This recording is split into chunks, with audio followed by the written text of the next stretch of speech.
Pas fait. Et où sont les chiffres? Parce que là, on est plutôt dans des chiffres qui sont pas encore mis en série, donc pas encore vraiment transformés en statistiques. Où sont les chiffres dans ces rapports et quelle valeur ils ont, ces chiffres? Comment on peut raisonner par rapport à ces chiffres? Je voudrais, en fait, l'objectif là, c'est que vous avez beaucoup dit, les chiffres, ça se manipule. Alors, vous avez parfaitement raison. Les chiffres, ça se manipule et je vous montrerai, je vous donnerai un exemple avec deux lectures sur comment manipuler les chiffres a posteriori. Les chiffres et les statistiques, comment ça peut se manipuler a posteriori, comment on peut leur faire dire le contraire de ce qu'on leur a fait dire une première fois. Je vais vous donner un exemple qui est parfait pour ça. Mais là, je voudrais qu'on discute d'autres choses. Je voudrais que on aille au fond de cette question de la manipulation pour voir en fait quelle est la qualité des données. Et en fait, ce qui va faire le lien entre les deux textes, c'est que là, on entre dans la fabrication des chiffres et après dans la fabrication des statistiques avec les chiffres une fois qu'on les met en série. Donc, comment ça se fabrique et pourquoi c'est si intéressant d'aller voir cette fabrication. Et là, vous voyez qu'on peut pas raisonner en termes de manipulation parce que si on raisonne en termes de manipulation, c'est un peu comme si, en gros, c'est une façon de balayer les chiffres, de dire ils sont mauvais, ils sont faux. Bah oui, ils sont faux.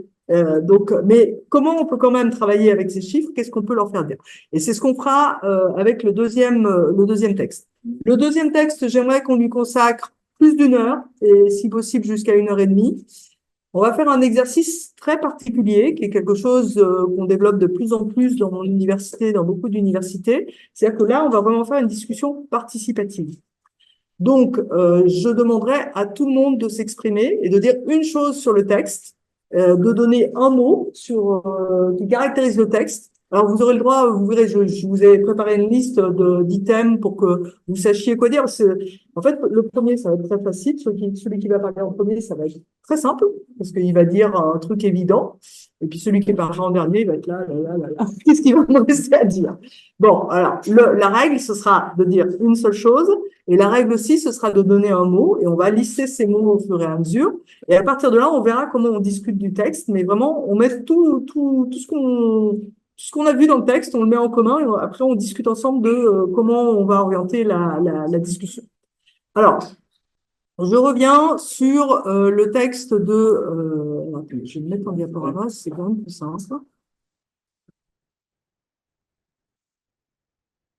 Voilà. Alors, je reviens donc sur le texte de Romain Tiquet. Alors là, c'est discussion beaucoup plus libre. Ce que je vous demande, c'est d'intervenir, mais d'intervenir pour dire une chose ou deux et de pas être trop long, de façon à ce que tout le monde puisse discuter. Alors, c'est le même principe que toujours, hein, c'est-à-dire que ça va directement sur Google Scholar dès que, enfin, on fait ça le soir parce que c'est difficile pour nous de le faire à un autre moment, mais vous aurez ça. Alors, vous voyez que là, on reprend un texte, on pose d'autres questions à ce texte, et en gros, un article important, vous êtes amené à le lire et à le relire. Et surtout, quand il y a des points de méthode, il faut toujours reprendre ces lectures. Vous n'avez pas lu les choses une fois pour toutes. Donc là, en fait, première question très très basique. Alors, je vous propose qu'on lise toutes les questions et après, vous intervenez par rapport à tel ou tel élément. Vous mélangez les questions, c'est pas un problème. Donc, quelle est la position de principe adoptée par l'auteur vis-à-vis des contenus des rapports administratifs annuels? Alors, ce dont on va parler, ayez le texte sous les yeux, s'il vous plaît, et essayez de ne pas sortir du texte. C'est-à-dire essayer de parler de ce qu'il y a dans le texte, pas de ce que vous avez envie de dire à propos du texte. Donc, de rester bien sur le texte, c'est ce qu'on peut en sortir. Là, on va être beaucoup sur la première partie du texte parce que la première partie, c'est le moment où il analyse au maximum son échantillon de rapport administratif et où il sort tout ce qui peut sortir. Donc, première question très basique, quelle est la position de principe qu'il adopte? Deuxième question, quelle est la place des chiffres à l'intérieur de ces rapports? Parce que là aussi, il dit quelque chose de très précis là-dessus. Troisième question, un peu plus large, que dit l'auteur sur la production de ces chiffres? Qu'est-ce qu'il en dit? La dernière question, est-ce qu'il s'agit de manipulation? Est-ce qu'il faut qu'on qualifie ça autrement? C'est ce dont on discutera une fois que vous serez intervenu sur les trois premières questions. Et c'est un peu la conclusion qu'on va tirer. Alors, qui souhaite commencer?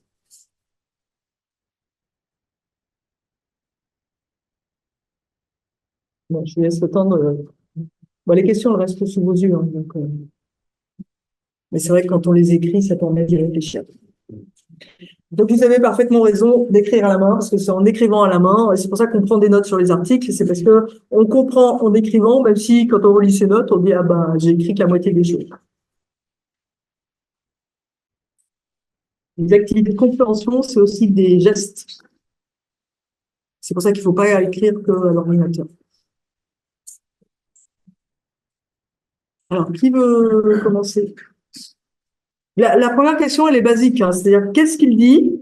En fait, il dit à un moment, il donne sa position de principe par rapport aux chiffres. Oui, alors, répondre à cette question. Par rapport à la première question, donc, si l'auteur souligne l'importance de prendre des recul par rapport aux sources et des données et des stratégies d'écriture utilisées par les administrateurs pour comprendre les dynamiques des pouvoirs et les tensions de l'administration coloniale. Oui, alors vous avez raison, c'est le propos de son texte, prendre du recul. Vous voyez que c'est prendre du recul en considérant les archives comme un objet historique. Mais il fait plus que prendre du recul quand même. Germaine, vous voulez intervenir? Moi, je sais pas, il y a des parents, en fait, moi, je veux juste vous dire au niveau de la fréquence et l'envoi des rapports, je trouve que l'auteur essaye de prendre des réserves au niveau de la fréquence d'envoi des rapports, c'est-à-dire qu'on constate que les commandants essaient d'envoyer des rapports avec une certaine sévérité et une promptitude, et bien que le contenu soit souvent pas trop ça, mais on respecte les délais d'envoi et le nombre de rapports qui est envoyé au courant de l'année. Et également, il essaie de faire le rapprochement avec les rapports, le contenu des rapports des commandants qui peuvent ne pas figurer dans les rapports des journaux. Et donc, du coup, il essaie un peu de comparer le nombre de rapports, le contenu du rapport des journaux et le contenu des rapports des commandants de siècle. Et du coup, quand il fait la comparaison, il se rend compte que il y a, je peux dire quoi, il n'y a pas équilibre, en fait, entre les deux rapports. Alors, vous avez raison sur un plan, c'est que ils disent ces rapports, en fait, c'est des rapports réguliers, et ce qui compte pour tout le monde, c'est la régularité, quel que soit le contenu. Et c'est pour ça qu'il faut, avoir en fait une position très critique par rapport au contenu. Mais lui, il a une position extrêmement critique, hein, qui définit très simplement. Et là, vous êtes un peu trop poli. Il va beaucoup. Qu'est-ce qu'il dit d'emblée? Il dit ça à la fin de l'introduction, ça. Il dit ça dans la première partie, mais il dit très clairement ce qu'il pense des données qui sont dans ces rapports administratifs. Qu'est-ce qu'il dit en fait? Oui, alors, Alioune. Donc c'est Alioune M. En fait, l'autre monde, il y a un certain décalage entre les pratiques ritualisées des administrateurs coloniaux et la réalité. Donc, autrement dit, les rapports de ces administrateurs donc, ne reflètent pas souvent la réalité du terrain. Oui, alors, il dit ça, effectivement, il va plus loin que ça. Alors, l'autre Alioune, qu'est-ce que vous voulez ajouter? Attendez, maintenant, on laisse nous parler. En plus de cette périodicité, il y a une carence, soit on envoie par mois ou de manière annuelle, mais sur les chiffres, il me semble qu'il y a une volonté d'amplifier un peu ces chiffres-là, ou bien des fois aussi, il y a une volonté aussi, je ne sais pas, je ne veux pas utiliser ces termes exacts, parce qu'il parle un peu d'exagération sur les chiffres, soit on les voit à la hausse, ou bien à la baisse. Alors, il parle d'exagération, mais moi j'aimerais que vous reveniez dans le texte et que vous trouviez la phrase où il dit, de toute façon, voilà le statut de ces données. Alors, Germaine, vous pouvez faire ça? Je ne sais pas si ça répond à la préoccupation.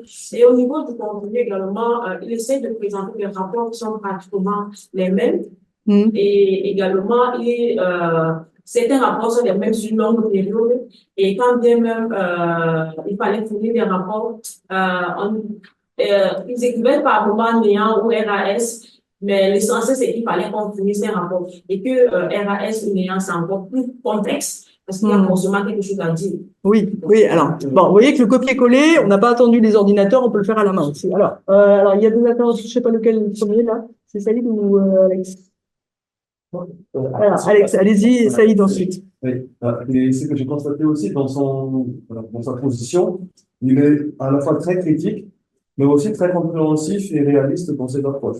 Parce que là, il met son analyse dans son contexte, auquel le gouverneur général, même si l'administrateur, même s'il veut faire autrement, parfois il se heurte dans son contexte, dans la réalité où il vit, parce qu'à la fin, il conclut que l'administrateur croule sous les paperasses et tout ça, et il n'arrive plus donc à voir les choses telles qu'il est, alors qu'il doit toujours envoyer des lettres, donc des rapports. Donc finalement, même s'il est très critique, même si il est très pointu, voire même sévère dans ses analyses, il est aussi compréhensif et réaliste dans son analyse. Ce qui nous dit, en fait, c'est de toute façon, c'est notre matériau historique. Oui. Et c'est bien là-dessus qu'il faut qu'on se fonde. Donc, il faut qu'on sache comment ça a été produit et comment ça marche, effectivement. Alors, Saïd, qu'est-ce que vous voulez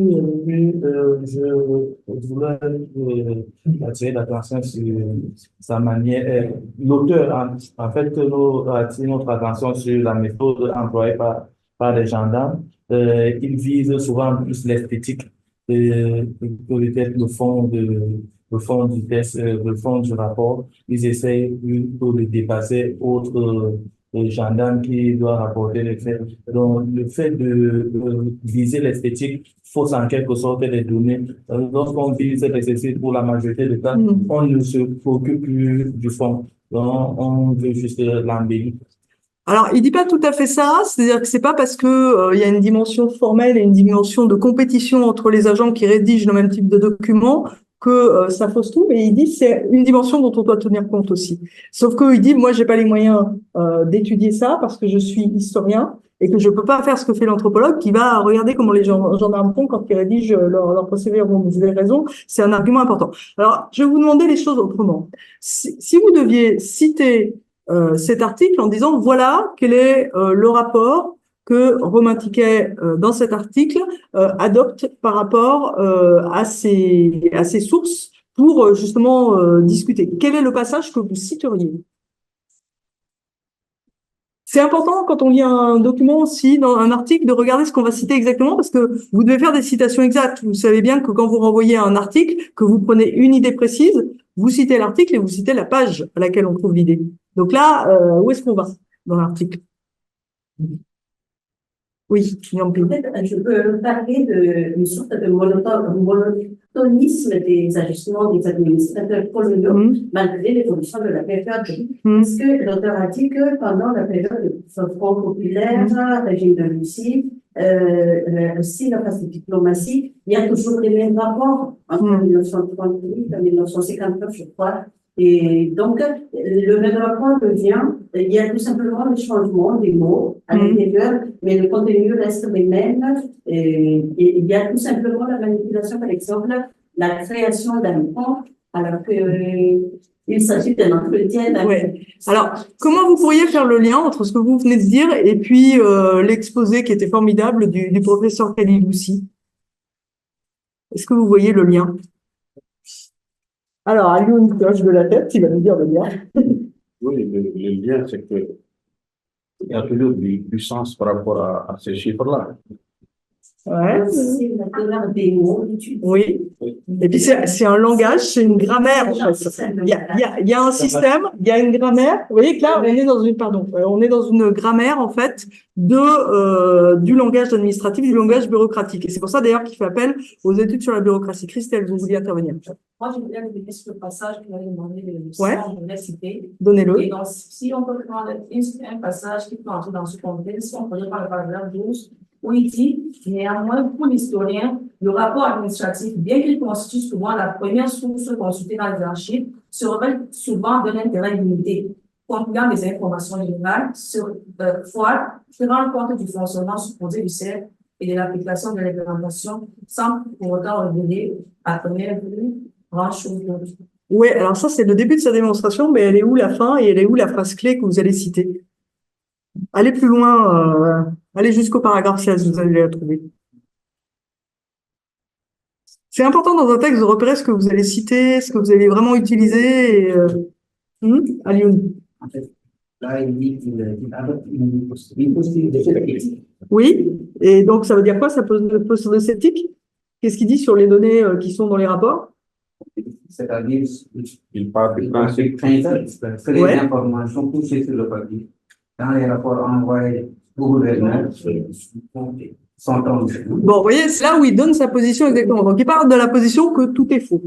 Donc, enfin, pas tout est faux, mais tout est tronqué, tout est biaisé. Alors, qu'est-ce qui est le plus biaisé là-dedans? À quel moment les administrateurs peuvent mentir avec quoi les administrateurs peuvent dire le plus ce qui les arrange en ayant l'assurance que personne ne va aller vérifier? Et c'est là où on revient à un autre sujet quand même.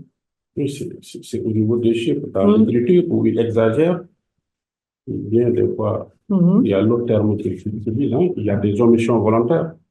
Voilà, donc vous voyez qu'il dit toutes les données sont tronquées, et celles qui sont le plus tronquées et qu'on peut le plus en fait manipuler parce que la vérification est matériellement impossible, c'est les chiffres. Donc vous voyez que là, alors du coup, si, on peut dire, bah alors voilà, les chiffres sont tous mauvais, ils sont tous, c'est ceux qui sont les plus imaginaires. Sauf que, oui, alors Pape, vous voulez intervenir? Est-ce que ça aussi ça marche? La page 3, paragraphe 10. Oui, il parle des dimensions visuelles et performatives de l'écriture administrative. Oui, ça marche aussi. Oui, bah, c'est l'autre côté. Là, moi, j'étais en train de dire le négatif, c'est-à-dire les chiffres sont la partie en fait la plus. Il dit c'est ce qui sort le plus de l'imaginaire des administrateurs et ils le font parce qu'ils savent qu'ils pourront pas être pris puisque on peut pas venir recompter pour eux.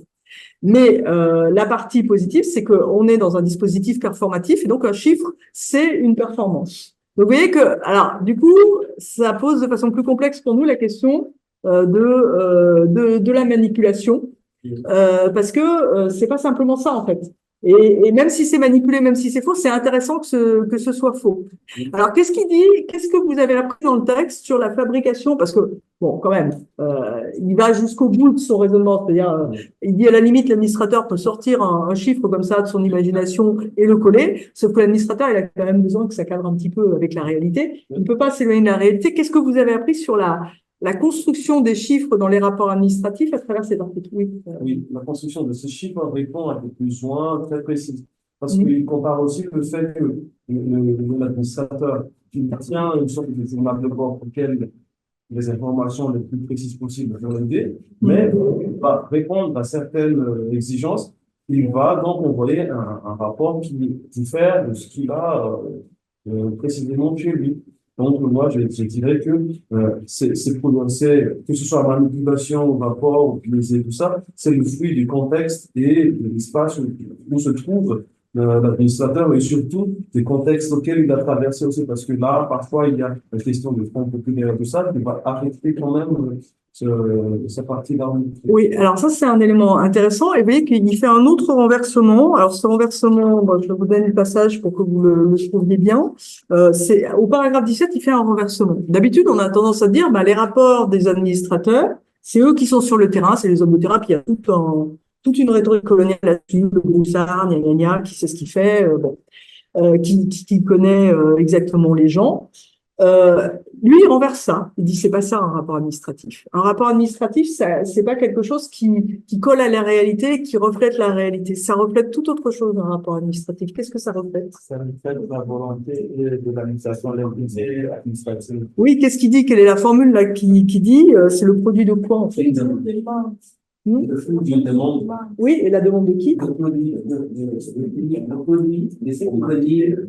le gouvernement. Voilà, donc vous voyez que là, on n'est pas dans le rapport, c'est pas le reflet de la réalité, c'est le reflet de la demande en fait. Et vous voyez que, alors ça, c'est une question très importante par rapport aux chiffres quand même, parce que les chiffres ils sont construits à partir des questions posées et ils sont toujours en compromis avec la réalité, mais il n'empêche que il y a ah oui, d'accord. Excusez-moi, car j'avais pas vu. Donc, vous voyez que là, vous voyez qu'il reverse les choses, en fait. Vous voyez que, bon, ça, c'est des passages importants aussi, parce que vous pouvez vous appuyer là-dessus pour reprendre cette idée. Si vous voulez reprendre cette idée, il faut citer ce passage-là. Alors, bon, quand même, les administrateurs, ils répondent évidemment aux demandes de leurs supérieurs hiérarchiques. Ils font pas complètement n'importe quoi non plus, parce qu'ils savent bien qu'ils peuvent pas, se permettre ça. Ce qu'ils veulent, c'est progresser dans la carrière administrative et donc ne pas avoir d'ennui. Et ne pas avoir d'ennui, c'est répondre aux demandes de la hiérarchie en dessus. Et c'est faire les choses par rapport aux populations de telle manière qu'on ne provoque pas de conflit. Parce que si on provoque un conflit, qu'on est obligé de télégraphier à son supérieur en disant « envoyez-moi des tirailleurs parce que là j'y arrive pas », on est mal noté et on sait qu'on n'aura pas de promotion. Comment ils produisent du chiffre en fait, à quel passage du texte ils montrent comment on produit des chiffres. Vous voyez qu'il y a quelque chose de très paradoxal. Qu'est-ce qu'il dit par rapport à, est-ce que vous avez noté ce qu'il dit par rapport à l'administrateur, la qualité et la quantité? C'est un homme de quantité ou c'est un homme de qualité? Il le dit à un moment dans le texte. Eric, qu'est-ce que vous avez? Non. J'ai lu le texte une seule fois. J'ai lu le texte une seule fois. Bon, je me suis retrouvé immédiatement et du coup, je n'ai pas voulu le lire une seconde fois. Mais au début du texte, je vois qu'il défend d'abord l'administrateur. Il défend l'administrateur qui est une bonne affaire, qui est celui qui doit tout faire en dehors des tâches administratives, qui doit aussi être le statisticien. Et il devient également celui qui doit envoyer des chiffres actualisés. Des chiffres actualisés. Et ça devient difficile.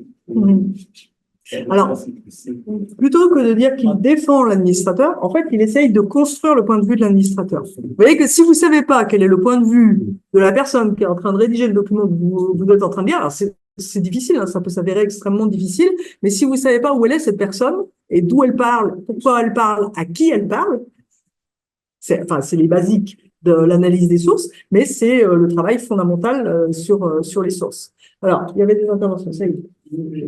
Par rapport à votre question sur le passage, je pense que le passage, ce qui importe n'est pas tant des attitudes et des statistiques, c'est impossible à vérifier que le fait que le commandant répond à ce que sa hiérarchie lui demande de faire, c'est-à-dire de fournir des statistiques complètes, nous mettant au cœur du village, ne laissant aucune colonne vide ou aucun point d'interrogation. On peut ainsi se rendre compte du rapport administratif. Bon, c'est pour dire que c'est plutôt la quantité qu'il faut, qu'il ne cherche pas à vérifier la qualité. L'essentiel, c'est de remplir les colonnes, peu importe la qualité. L'essentiel, c'est de les remplir.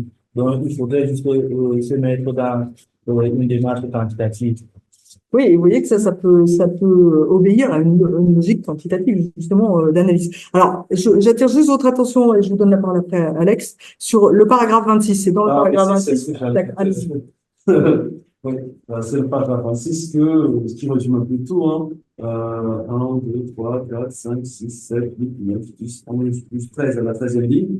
Pour l'administration coloniale, le commandant de cercle doit être un nombre de quantité avant d'être un nombre de qualité.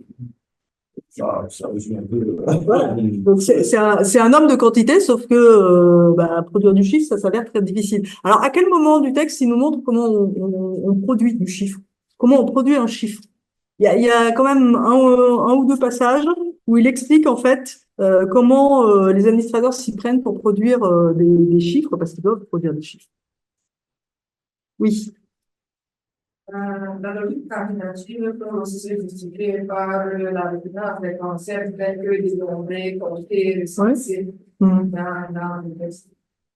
D'accord, mais le texte là, alors à quel moment il fait un recensement? Parce que là, on est vraiment dans la fabrication au sens très concret d'un chiffre. À quel moment on voit apparaître, il décrit ça, vous voyez que bon, c'est un texte assez général, il ne peut pas décrire beaucoup de situations matérielles, mais il y a un moment en fait où il décrit comment un administrateur s'y prend, il doit faire un recensement, quel type de recensement il doit faire et comment il s'y prend, et à quel résultat il arrive.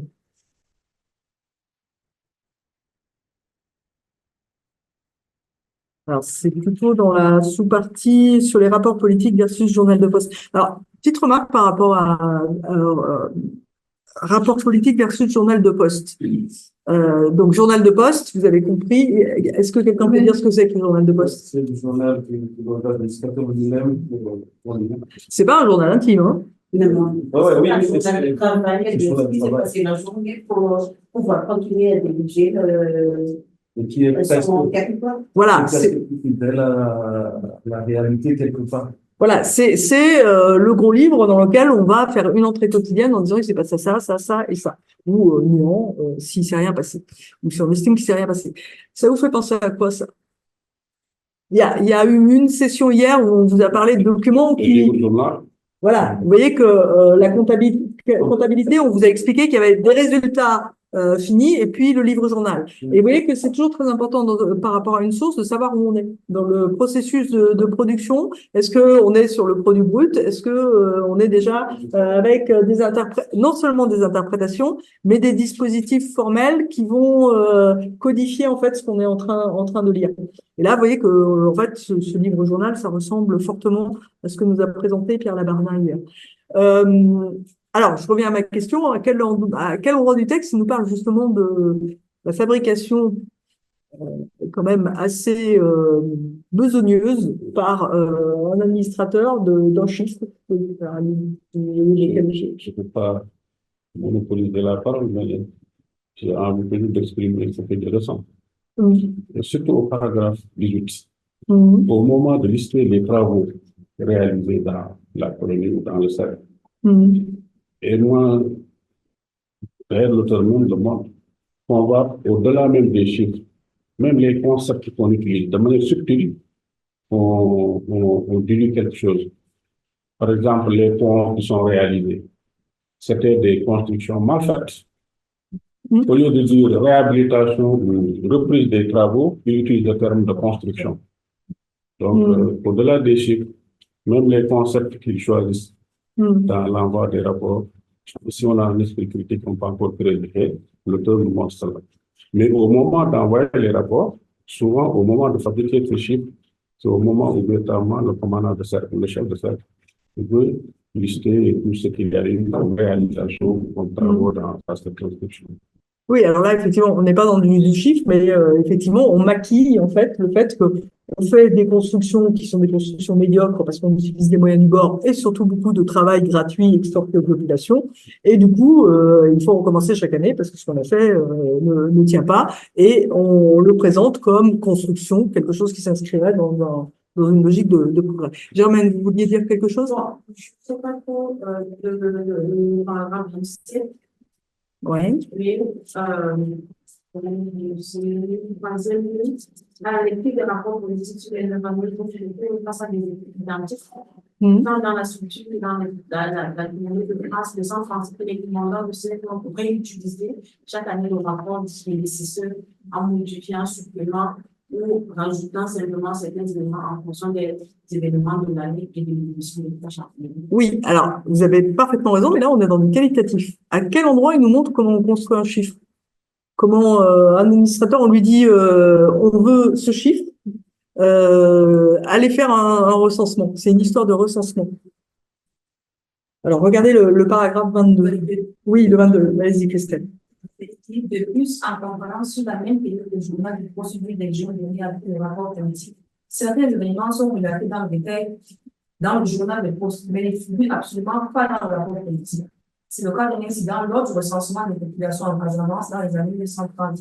Le 26 octobre 1931, on retrouve dans le journal de poste du commandant de cercle le paragraphe suivant. Je ne sais pas si vous voyez le paragraphe. Bah oui, parce que c'est le paragraphe, en fait, c'est la citation qu'elle a été. Oui, la citation, tout à fait. Visite des chefs, citation, visite des chefs de YouTube. Un garde et l'interprète s'y rendent, fuite des habitants. Une partie de la population vient le matin. J'arrive péniblement à effectuer un recensement. Aucun jeune homme de 17 à 22 ans ne vient se présenter, sauf 2 ou 3 exceptions. Ils sont cachés dans la bouche où il est inutile et impossible d'aller les chercher. Alors là, qu'est-ce qu'on voit en fait à travers cette citation qui montre un peu de quoi sont faits les recensements coloniaux? Alors d'abord, à quoi ça sert les recensements coloniaux? Pourquoi est-ce que c'est les jeunes hommes de 17 à 22 ans qui sont vite partis se cacher. Oui. Ils sont peut-être envolés, Ouais, ils veulent être ni tirailleurs à l'appel, il n'y a pas moyen, donc ils sont partis. Bon, alors, vous voyez qu'est-ce qu'il va faire en fait là? Comment il a fait son chiffre de recensement? Alors là, c'est de la supputation, mais on devine qu'il a fait comment l'administrateur? À votre avis, comment il a fait pour donner un chiffre qui soit plausible? Je peux imaginer, il a peut-être essayé de compter 2 ou 3 personnes, 2 ou 3 jeunes dans chaque classe. Il a fait la division. Non, mais il a plus que ça à sa disposition quand même. Alors, d'autres suggestions? Il leur fait payer régulièrement des impôts à ces gens. Donc, il sait à peu près, il a une idée de la taille du village. Là, il sait s'il y a 2 ou 3 jeunes hommes, c'est que ils y sont pas. Vous voyez qu'il a fait une projection, mais une projection qui est statistiquement bon. Mais vous voyez que oui, Christelle. Je me dis aussi pour ça qu'il peut s'appuyer sur les différents ménages de femmes qui sont là. Et Oui. à partir des femmes comptabiliser le nombre de cases. Si par exemple, il y a 10 cases sur des ou par exemple, 10 femmes avec des enfants, etc., certainement. Et si elles sont jeunes en fonction de leur âge aussi, on peut estimer qu'elles sont dans la telle personne. Je me dis, Oui, il va estimer par rapport à ça, mais il va estimer par rapport au rapport antérieur aussi, parce que les rapports antérieurs ont pu donner des chiffres un peu plus. Donc, vous voyez que elles sont pas complètement fausses ces statistiques, mais elles sont très très très bricolées quand même. Hein, donc, elles sont bon, mais c'est du bricolage, mais c'est pas rien non plus. Oui. Enfin, j'ai une réponse par rapport à ce qui est écrit, mais comme on doit rester dans le texte, je ne sais pas si... Allez-y. Bah non, mais là, on est déjà allé chercher beaucoup de choses dans le texte. Donc on peut s'en libérer un peu. En ce moment, il y a une autre astuce que les administrateurs coloniaux faisaient, et vous l'avez évoqué parce que nous étions il y avait pas eu la question des intermédiaires. Donc, il y a des petits intermédiaires qui sont soit des chefs du village ou des sous-chefs ou des gens qui veulent prendre la place du chef, qui deviennent des individus, qui disent, bon, il y a tel qui habite dans une maison, qui est parti en bourse parce qu'il a appris que vous c'est vrai, il y a tel qui a 2 enfants d'un certain âge qui ont déjà chacun soit une case, soit un champ, ça veut dire qu'ils vont payer le prix, ils n'arrivent pas ils ne veulent pas payer l'impôt, ils sont partis, ils ont ceci. En fait, il y a quelqu'un qui donne le mouvement c'est la question des intermédiaires. Et généralement, ce qui fait que les chiffres qui sont émis par les administrateurs ne sont pas souvent très éloignés de la réalité. Il y a aussi une question de logique assez mathématique, parce que là, 17 ans à 22 ans, au bout de 5 ans, on peut toujours estimer, lorsqu'on a eu des statistiques il y a 5 ans, on peut toujours estimer qu'il y a 17 à 22 ans, ce sera un peu plus près en usage. Sauf qu'on n'a jamais, en fait, si vous voulez, on n'a jamais une base qui soit. Ce ne sera pas précis, mais quand même, ils seront quelques estimations pas très loin de la réalité vu de cette marge. Alors, je voudrais revenir un peu sur la question des intermédiaires parce que c'est quelque chose d'important et les intermédiaires, si vous voulez, c'est dans tous les sens. C'est-à-dire que les intermédiaires, ils sont dirigés vers l'administration coloniale à laquelle ils vont donner un certain nombre d'informations, mais ils sont aussi dirigés vers les populations. Et en fait, c'est eux qui sont des interprètes aussi. Hein, c'est pour ça que le titre Intermediaries, Interpret, etc. Enfin intermédiaire, interprète, il était important. C'est-à-dire que ils vont aussi voir avec la population quel est le compromis. Quel est le compromis qui est tenable pour tout le monde, qui est vivable?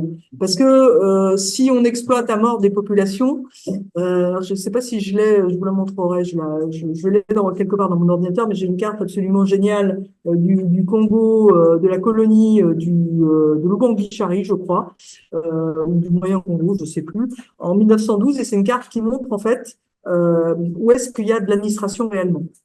Et donc, en rose foncé, vous avez où il y a de l'administration, c'est-à-dire le long des rivières. Et puis, en rose pâle, c'est où on peut aller sans se faire tuer. Et en blanc, c'est où on va surtout pas. Et ça montre à quel point les populations, en fait, sont parties et sont parties très loin, se sont mis à l'écart parce qu'on est dans une situation de surexploitation. Vous voyez que les intermédiaires, et vous voyez que c'est ça qui rend la fabrication des chiffres aussi intéressante en situation coloniale. C'est qu'il y a plein de transactions et que alors, c'est très, très, très compliqué de trouver ces transactions à partir des chiffres, mais c'est quand même le travail qui vous est proposé à travers ce réseau. Alors, est-ce que vous, bon, là, on va conclure sur ce texte. Alors, vous voyez que dire c'est une manipulation, oui, c'est une manipulation, mais enfin, c'est pas une manipulation, c'est des manipulations. Parce que il y a plein de gens qui ont mis les mains dans cette affaire et qui font qu'on se retrouve avec des chiffres. Je suis d'accord avec vous, Eric, ils sont pas exacts, mais ils sont pas complètement inexacts non plus. Et la question, c'est comment on retrouve, comment on documente certaines de ces manipulations. Où est-ce qu'on peut les documenter? On peut pas toujours les documenter. Alors, est-ce que vous voulez ajouter des éléments sur ce plan? Est-ce que des remarques encore sur le texte? Oui.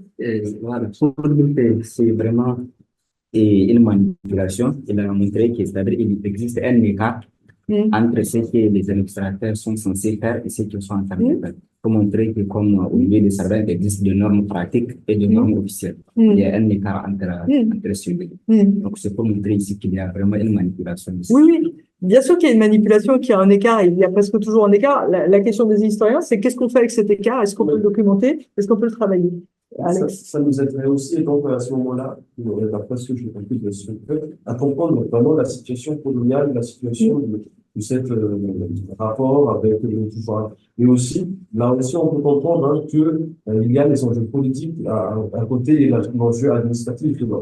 Parce que là, on peut constater bien que l'administrateur négociant ne se montre pas à lui-même, mais quand même, il va répondre à des demandes, à des exigences qui sera vraiment permettra de mesurer donc tout ça, son efficacité sur place. Donc là, il y a enjeu entre administration et politique. Oui.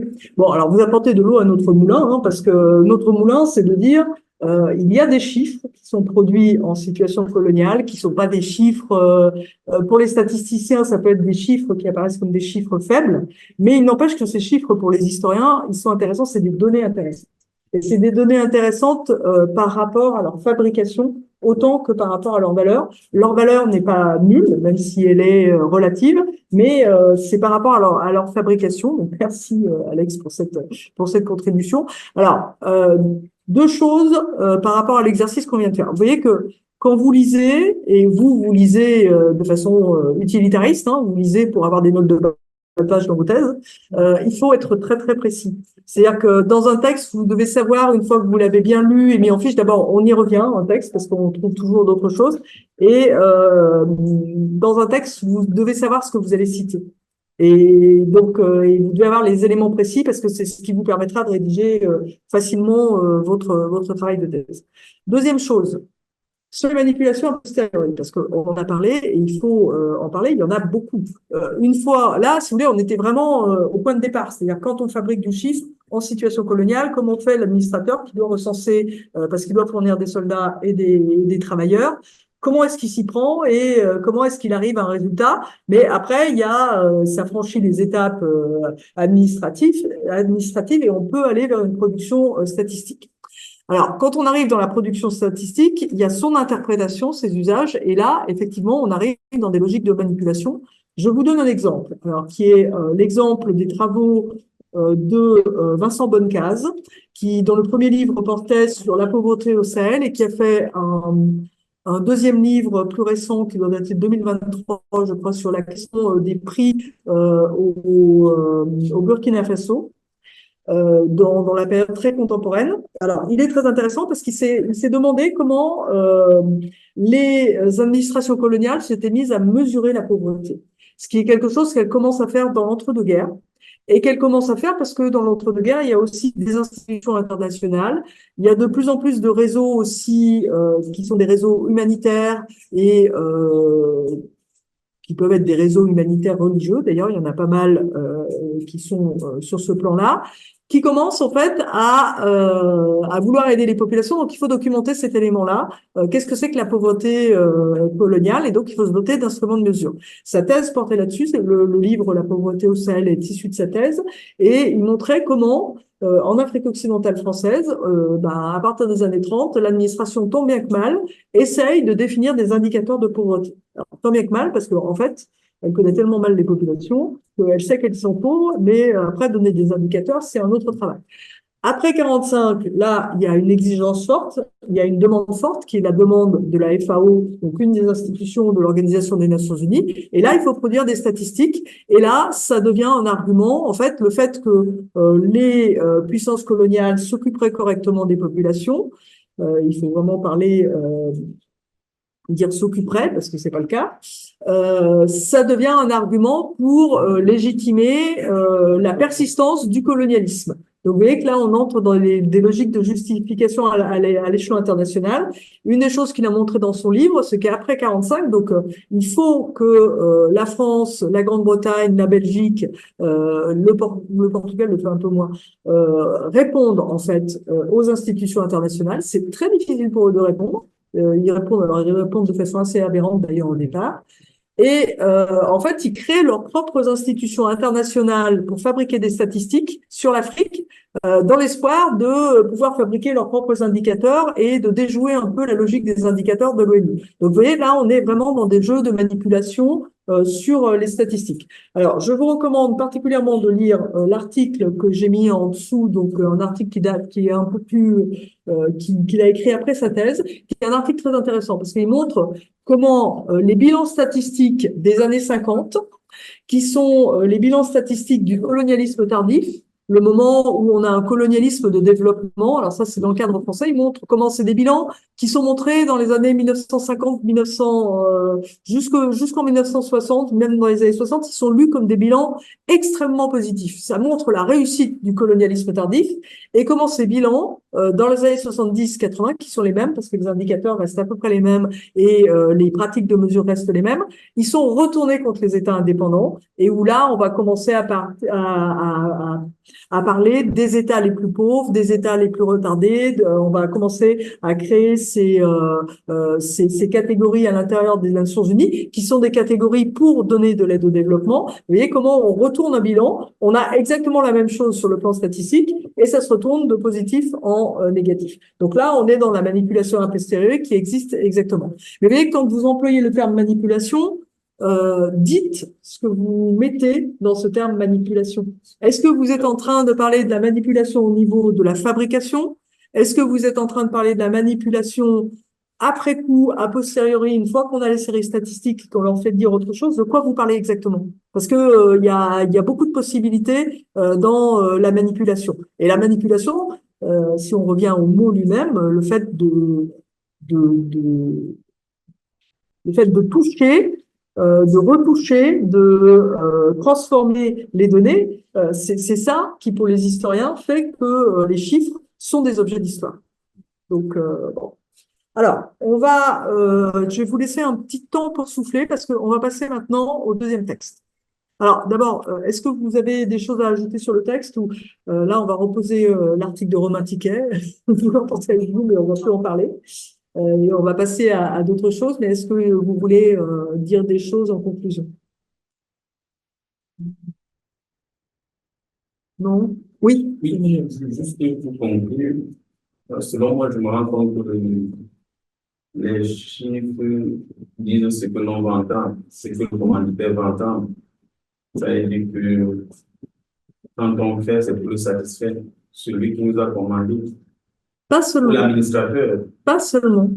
Pas seulement, parce que le chiffre, pour qu'il puisse répondre au commanditaire, il faut qu'il ait une forme de plausibilité. Et la plausibilité, ça veut dire qu'il a un lien avec la réalité. Quand même. Parce que si vous faussez complètement l'image que se fait le supérieur hiérarchique du territoire que vous gérez, ça peut être très dangereux. Ouais. Parce que si vous dites ils sont 3 et que en fait ils sont 15, il y a un moment, ou alors en fait ils ne sont que 2, Et à un moment, ça risque de poser des problèmes parce que l'administrateur au-dessus, le chef, il va vous dire, très bien, ils sont 3, il va vous les envoyer dans un chantier, etc. Et si en réalité, ils sont que 2 ouvriers qui savent, il faut quand même garder une certaine. C'est pour ça que c'est la même chose qu'on vous dit, chiffres manipulés, il faut absolument que vous définissiez ce que vous entendez par là. Les chiffres sont faux, pareil, il faut absolument définir faux par rapport à quoi. Et si l'administrateur, c'est exactement la même chose, vous êtes le prof à la fac, on vous demande de rendre des comptes aussi, combien y a-t-il d'étudiants dans vos... Vous pouvez jouer avec ça en disant, j'aimerais bien avoir plus de chaises, plus de tables, avoir plus d'aisance, une grande salle. Il y a un moment, il y aura un problème. Mais si systématiquement, enfin bon, et même s'il y a un très grand écart par rapport à... Donc, c'est pas si facile, voilà, c'est ce que je veux dire. Chiffre faux, chiffre vrai, manipulé, pas manipulé, c'est pas aussi, si on utilise le chiffre, enfin, si on s'intéresse aux chiffres de façon très critique, ce qu'on fait, hein, ici, ensemble, bon, c'est pas simpliste. Justement, c'est justement pour éviter ces caractères, ces qualificatifs. Il est faux, il est vrai, il est manipulé, il est pas manipulé. C'est pas si manichéen, c'est ce que je veux vous dire. C'est toujours gris. C'est pas noir, blanc, c'est gris. Systématiquement, le chiffre est gris. Il faut se mettre ça dans la tête. Et c'est à partir de ce moment-là qu'il prend tout son relief. Pourquoi il est gris et alors comment on grise? Vous voyez comment... Bon, c'est ça, c'est vraiment ça l'intérêt. Ouais. Et vous dire que les chiffres, c'est des compromis. Ce sont des signes, ce sont des conventions, des compromis, des conventions entre qui et qui. Et c'est à partir de là que vous commencez à raisonner, quand vous savez qui est à l'origine de la convention, qui entre dedans. Bon. Les gouvernements peuvent jouer sur les statistiques du chômage jusqu'au moment où vous ne pouvez plus sortir de chez vous parce que tout le monde dort dehors. C'est ce que je veux dire. Il y a un moment où, convention, s'il n'y a pas un espèce d'accord très général pour de la mesure, là, la statistique officielle va faire tout ça. Les prix n'augmentent pas, alors que vous voyez très bien que vous ne pouvez même plus acheter le nécessaire. Problème, convention, hein, là aussi, là il y aura renégociation obligatoire. Bon. Alors ça ne se passe pas comme ça, c'est pas là aussi. Mais vous voyez, c'est vraiment une convention, ça veut dire que c'est une construction collective. Tout le monde ne participe pas, d'accord. Il y a des gens qui, de toute façon, puisque on utilise des moyennes, il y a des gens qui sont de toute façon laissés à l'écart. Bon, mais si c'est pas convention, ça ne peut pas marcher. Et si on vous dit en Europe, il faut absolument arriver à ces 3% de taux de croissance ou limiter le déficit budgétaire à 3%, pourquoi 3%, on ne sait pas pourquoi, mais quelque part, les gouvernements au moins étaient d'accord pour s'imposer une certaine rigueur. Là, on est à 10. Vous voyez, voilà. Alors, est-ce qu'il y a d'autres remarques? Bon, alors, on va passer au deuxième texte. Donc, le deuxième texte, c'est le texte qui a été rédigé. Alors, c'est un texte un peu ancien puisqu'il date de 1998, mais c'est un excellent texte. Qui a vraiment ouvert un nouveau champ d'investigation et qui reste extrêmement intéressant à lire. Donc, il a 4 auteurs. Il est publié dans la revue Histoire et Mesure. Alors, c'est une revue un peu fondamentale quand on s'intéresse aux chiffres. C'est une revue qui existe depuis 1986, qui paraît 2 fois par an. Et c'est une revue, en fait, que vous trouverez sur Cairn. Hein, je sais pas, elle est sur Percé aussi pour les plus anciens. J'avais regardé sur Percé. Et c'est une revue, en fait, qui se pose 2 questions en miroir. Comment est-ce que les historiens et les historiennes, comment l'histoire utilise les données qui sont mesurables, ce qui est mesurable, ce qui est quantifiable, comment est-ce que qu'est-ce qu'on peut en faire en histoire, et qu'est-ce que l'utilisation de ces données fait à l'histoire, comment ça transforme l'histoire. Vous voyez, c'est là l'effet de miroir. Vous pourrez aller regarder ce qu'on peut trouver dans cette revue. Alors, les 4 personnes qui ont rédigé ce texte sont Alain Blum, donc démographe, statisticien et historien, qui est spécialiste de la Russie. Ses travaux de recherche portent sur la Russie. Alain Desrosières, dont vous a déjà parlé, sociologue, statisticien et historien, donc historien de la statistique, travaillant sur l'histoire de la statistique, alors à l'échelle du monde, mais surtout quand même dans les sociétés occidentales. Catherine Goussef, qui est historienne et qui est spécialiste des migrations forcées en Europe et plutôt en Europe de l'Est, et Jacques Magot, démographe et spécialiste de l'Europe. Enfin, j'ai mis spécialiste de l'Europe parce que c'est un démographe de l'INSEE et c'est un démographe, ou de l'INED plutôt, je me trompe? Oui, il est INED, de l'Institut national de la démographie, et qui travaille plutôt sur la société française et éventuellement sur les sociétés européennes. Alors, qu'est-ce qui vous frappe d'abord? Parce que vous voyez que vous avez lu ce texte. Ce texte, il parle de quels espaces, en fait? Oui. Il parle de l'espace colonial et des colonisateurs. C'est-à-dire que l'espace de colonisateur, il fait une sorte d'étude comparative à comment on a fabriqué les chiffres en Europe et comment on a fabriqué les chiffres dans les pays coloniaux. Voilà. C'est ça parce que dans les. Alors, n'en dites pas trop parce qu'après, on va faire cet exercice-là. Mais merci, Niampi. On va rester là parce qu'après, on va faire l'exercice du tour de table. Bon, vous voyez que la première chose qu'on peut faire, qu'on peut remarquer, c'est que ça porte sur les espaces coloniaux, sur les mondes coloniaux, et dans les 4 auteurs, il n'y en a aucun qui est spécialiste. Alors, vous avez donné la clé, c'est que la clé, c'est qu'ils veulent une comparaison. Ceux qui disent, nous, on n'est pas spécialistes de ces espaces, mais on voit bien que il faut aller regarder ces espaces-là pour aller un peu plus loin. Alors, ce qu'on va faire, c'est que vous avez tous lu le texte, j'espère. Oui. Bon, alors, on va en fait faire un exercice de mise en commun. C'est-à-dire que vous allez tous vous exprimer. Alors, je ne sais pas par où on commence, mais on commencera par Niampi parce que elle a déjà amorcé les choses. Donc, vous allez tous intervenir, mais vous intervenez de façon brève. C'est-à-dire que vous dites tous et toutes une chose sur le texte et vous essayez de nous donner un mot qui vous paraît important pour analyser ce texte. Et je vais les noter au fur et à mesure. Il faudrait pour bien faire que je les note sur l'ordinateur, mais il faut que je change la projection pour cela. Alors, ce que je vous ai mis là dans la diapositive, c'est toute une série de questions, de suggestions, de thèmes pour intervenir sur le texte. Donc, ce que je vous propose, c'est qu'on prenne d'abord, alors d'abord, remettez-vous sur le texte pour bien l'avoir sous les yeux. Et on prend 5 minutes où vous réfléchissez à ce que vous allez dire, parce que sinon, ça laisse pas beaucoup de temps à ceux qui seront à la fin. Donc, ça va être Daniel et Alioune, et qui vont avoir la partie la plus difficile, parce que c'est compliqué de dire une chose une fois que beaucoup de choses ont été dites. Donc, voilà, le deal, c'est de dire une chose. Donc, vous lancez pas dans tout ce qui vous a intéressé dans le texte. Choisissez vraiment une chose, et choisissez par rapport à ce qui a déjà été dit, et vous donnez un mot-clé. D'accord? Est-ce qu'on peut y aller là? On peut commencer ou pas? Ouais, c'est bon? Alors, je vais passer sur la diapositive d'après pour voir noter vos mots-clés. Niampi, vous commencez? Vous devez dire une chose plus un mot. Pour moi, c'est dans ce texte, dans ce chapitre, il y a d'abord une manière générale de la construction des chiffres, de l'application des chiffres. Mais ce qui m'a marqué, donc je vais continuer dans les détails, c'est que dans les espaces coloniaux, on a négocié, on était obligé de négocier la construction des chiffres, mais il n'y a pas de règles qui en fait on va respecter ces règles, mais il y a toujours des négociations là où on va créer un service. Donc, votre mot, j'imagine, c'est négociation. Négociation. Merci. Alors, c'est Aïssatou après, c'est ça? Je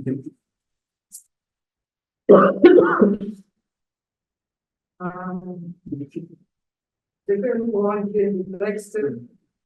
Il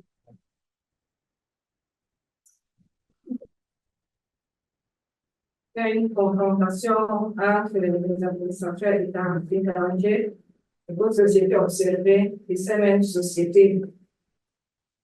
Et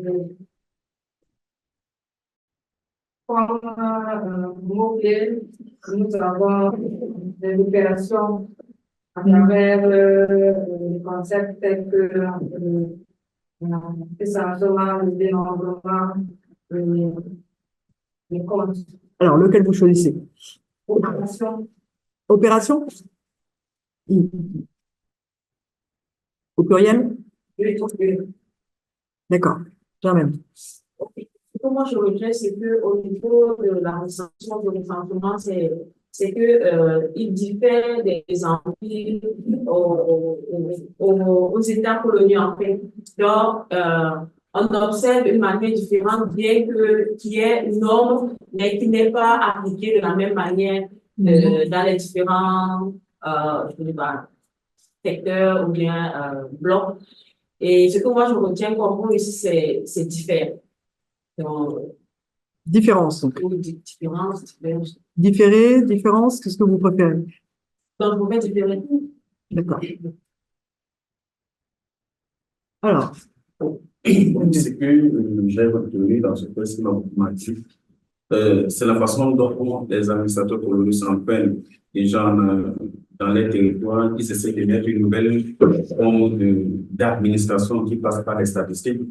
Et là, pour y arriver, il y a ces notions qui peuvent compter, chiffrer, qui permettent à ce que cela s'applique en fonction des différents États coloniaux, puisque chacun, que ce soit la France, l'Espagne, a une manière précise pour appliquer cette nouvelle administration. Le mot-clé que je veux dire, c'est compter.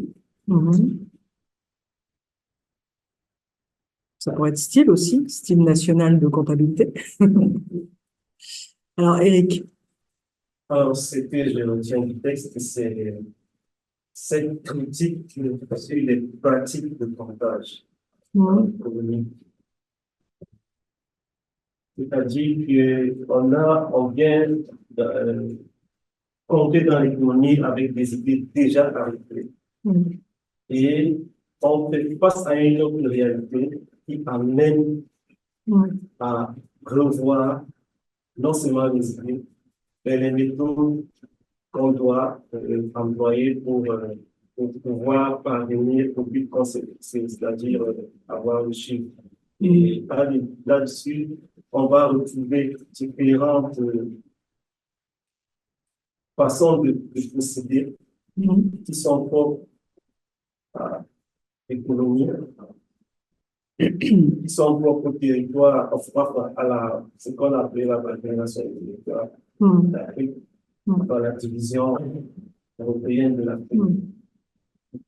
Et le mot-clé que je retiens, c'est la pratique du comptage.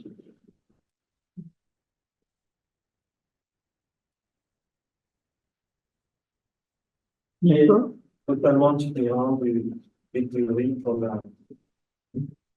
D'accord. Qu'on a apprécié. Merci. Alors, Jean-Blaise. Jean. Ouais. C'est Jean Parfait. Ah, Jean Parfait, excusez-moi. Je ne sais pas pourquoi je ne l'ai pas.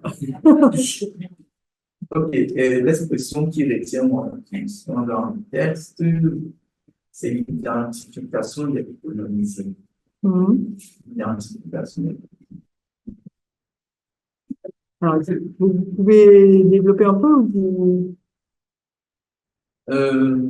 Bon, le texte met en exergue les Britanniques qui ont eu l'obsession de commencer le recensement dans leur empire colonial, contrairement aux Français qui sont arrivés tardivement dans le processus de recensement.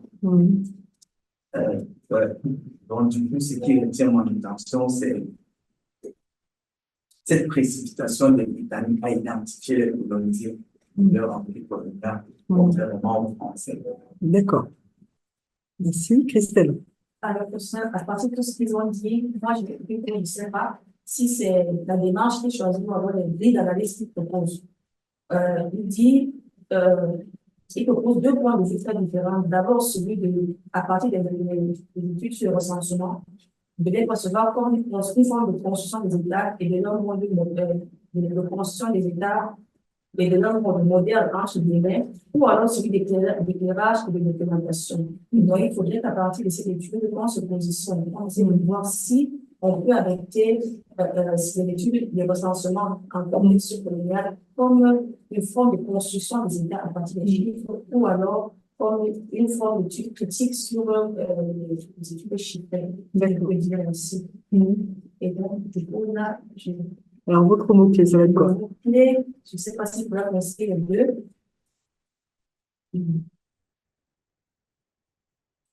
Vous pouvez en donner deux à la limite. Vous hésitez entre quoi et quoi? Démarche. Ouais, mais démarche, vous êtes un peu d'accord, mais vous êtes un peu dans. D'accord. Bon, alors démarche, on va dire démarche critique. Démarche critique. Ok, merci. Hop. Bon, moi, j'ai eu beaucoup de partager la même idée que j'aimerais, de prendre des différés, c'était sur l'évolution. Éviter qu'on tombe sur la même idée, j'ai choisi l'influence parce que. Attendez, j'ai pas entendu. Influence, j'ai remarqué quand même que les recensements de la statistique, à un moment donné, puis dans les influences significatives sur les politiques sociales et économiques. On perçoit des engagements de la société de plusieurs façons. Sur ce plan-là, je suis avec une influence de l'évolution. D'accord, merci. Alors, Alex.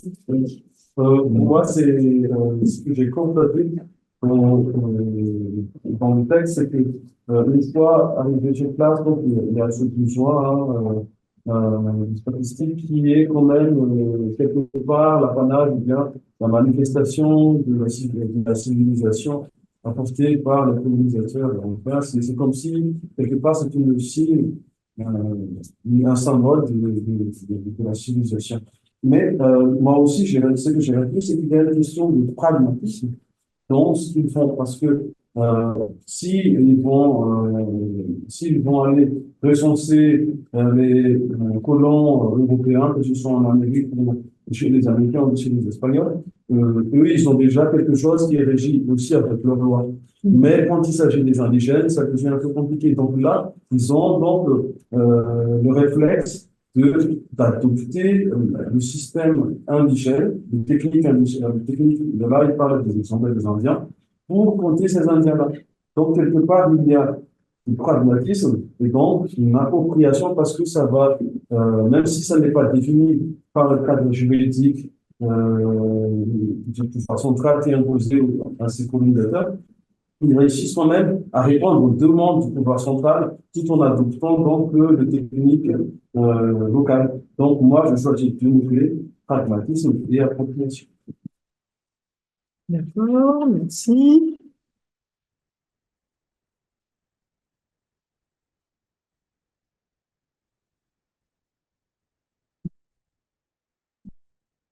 Bon, ensuite, celle de... Bon, je vais choisir comme mot-clé la maîtrise. Maîtrise, pourquoi? Maîtrise, selon l'auteur, l'importance n'est pas de compter la population en elle-même. L'important, c'est de maîtriser la situation coloniale. Donc, ce dénombrement permet de mieux maîtriser les sujets, de mieux passer de l'état embryonnaire pour arriver à une situation modernisatrice. D'accord, merci. Voilà, je vous souhaite. Et moi, j'ai. Parlez bien fort hein, pour que les autres vous entendent. D'accord, ce que j'ai à dire sur ce texte, en fait, il dit que cadre des recensements ici, il ne s'agit pas uniquement de dénombrer les sociétés colonisées, mais plutôt de les connaître réellement.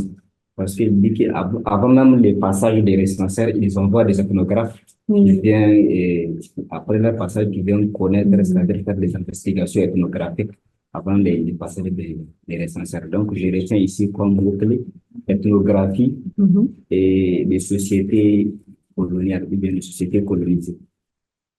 D'accord.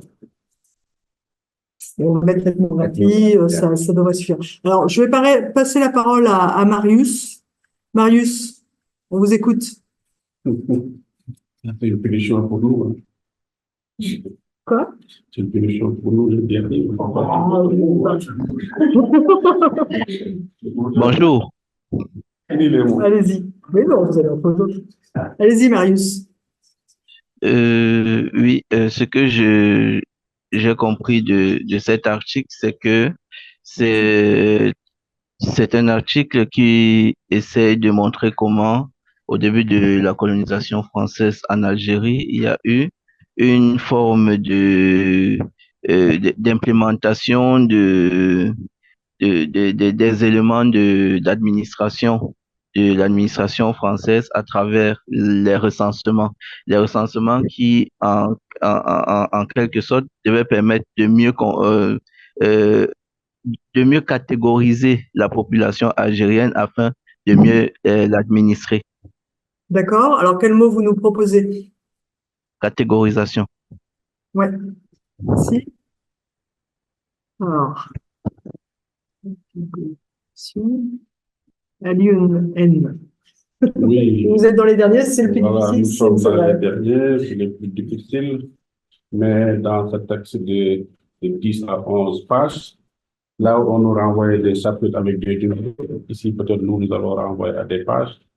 Déjà à la première page, on sent que cette pratique existait bien avant. Mais c'est à partir de 1970 qu'on tend vers une amélioration de cette pratique et une systématisation donc des statistiques. Et pratiquement à la page 6, on se rend compte qu'il y a des va-et-vient incessants pour essayer d'améliorer.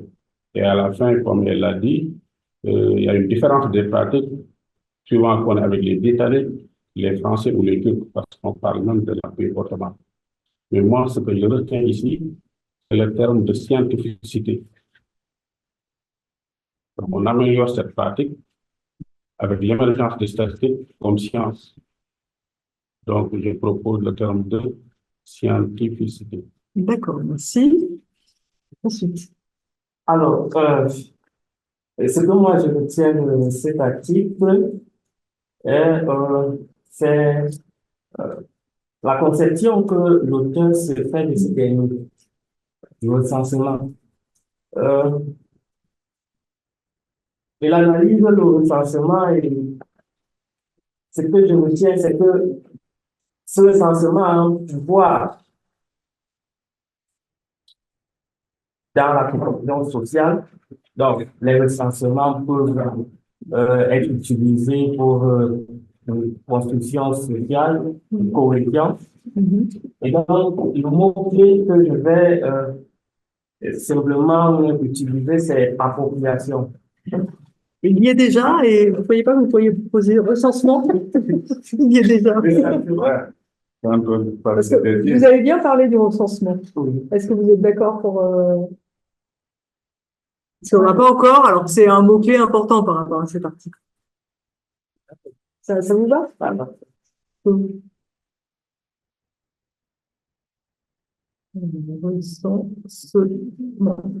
Ensuite, Carole Noël. Ce qui m'a le plus marqué dans ce texte, ce sont les objectifs de la construction statistique que l'auteur décrit. Ici, il nous dit la construction statistique peut devenir un élément qui construit ou déforme les stratifications sociales et nationales existantes. C'est ce qui m'a le plus marqué dans le texte. Alors, l'idée, c'est construction. C'est construction. Construction, d'accord. Alors, le Alioune M. On arrive dans difficile, là. Allez-y. En fait, le texte part d'abord d'une constat, c'est-à-dire d'un problème qui fait débat chez les statisticiens, c'est-à-dire l'identification de la population.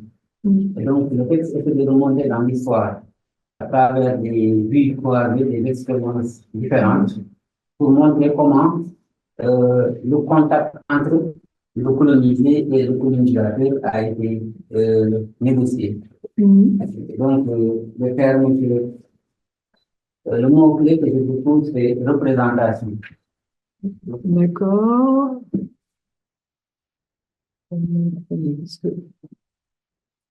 Qu'est-ce que je fais là?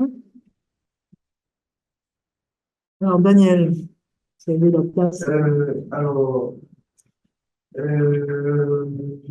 Avec le texte en le lisant, j'ai pensé à l'esprit la difficile libre circulation dans les suites des normes et conventions standardisées, ce qui m'amène à voir, en fait, à me dire les auteurs d'une certaine façon cherchent à poser les conditions de possibilité d'une approche comparée nord-sud, et comme mot-clé, je dirais innovation méthodologique. Ouais, alors, vous nous donnez un mot-clé qui est un mot très général, alors que vous venez d'utiliser comparaison. Vous ne croyez pas que, vous voyez que là, le mot, parce qu'on va se servir des mots là pour réfléchir sur le texte. Vous voyez que si on a des mots qui sont des cadres trop généraux, on ne peut pas forcément faire quelque chose. Par contre, si comparaison, on va en avoir besoin. Alors, attendez, je vais le mettre là. Il va y avoir un peu plus de place. Bon, alors, ok. Alors,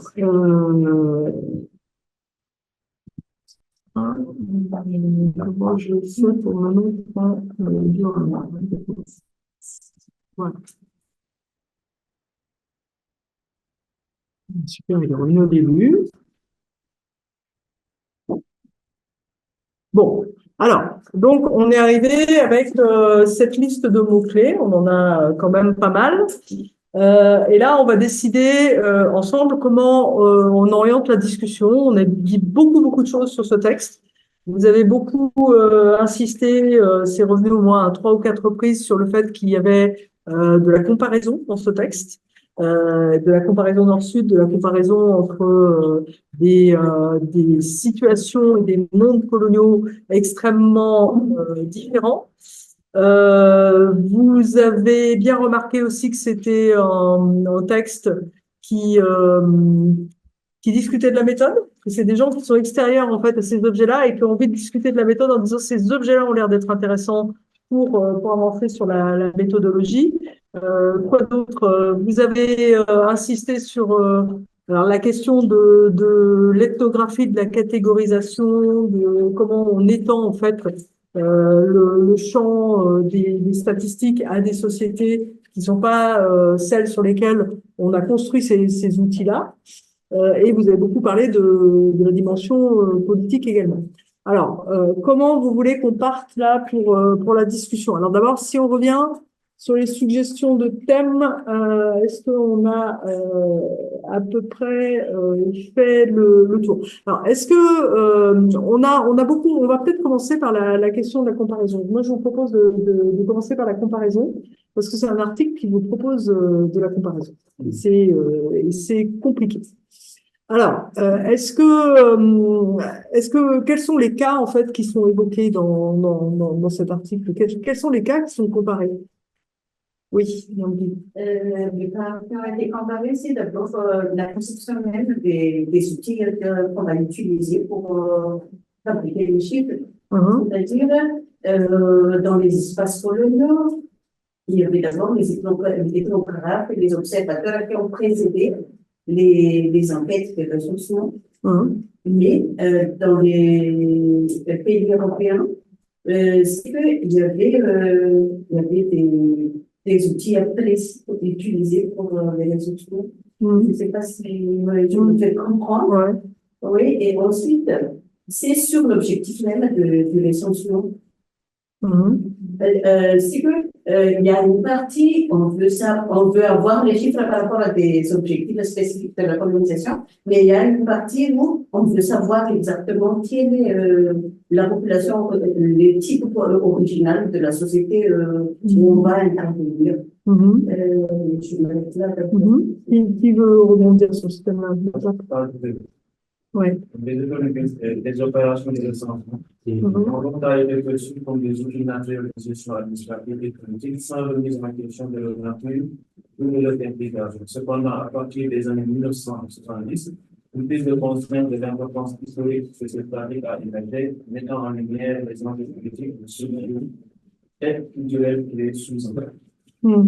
Oui, alors, vous commentez un peu votre citation? Il y a une petite comparaison par rapport aux pratiques antécédentes qui ont été faites de ces outils statistiques-là.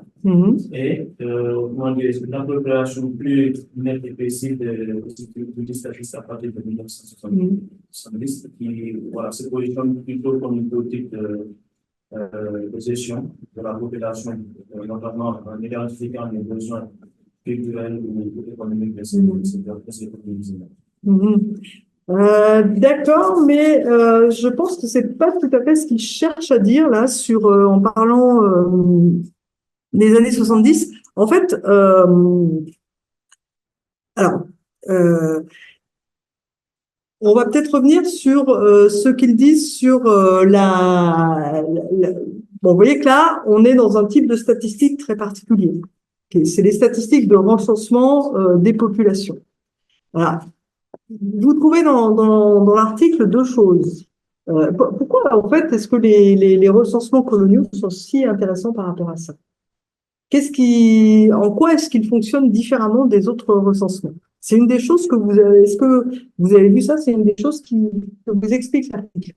Comment ça fonctionne un recensement dans les sociétés occidentales, en Europe, là où on a commencé à les faire de façon systématique? Comment ça se construit? Comment concrètement ça se construit? Qu'est-ce que le texte il vous dit quoi là sur ces éléments-là, sur cet élément-là? Est-ce que vous avez vu ce qu'il vous dit?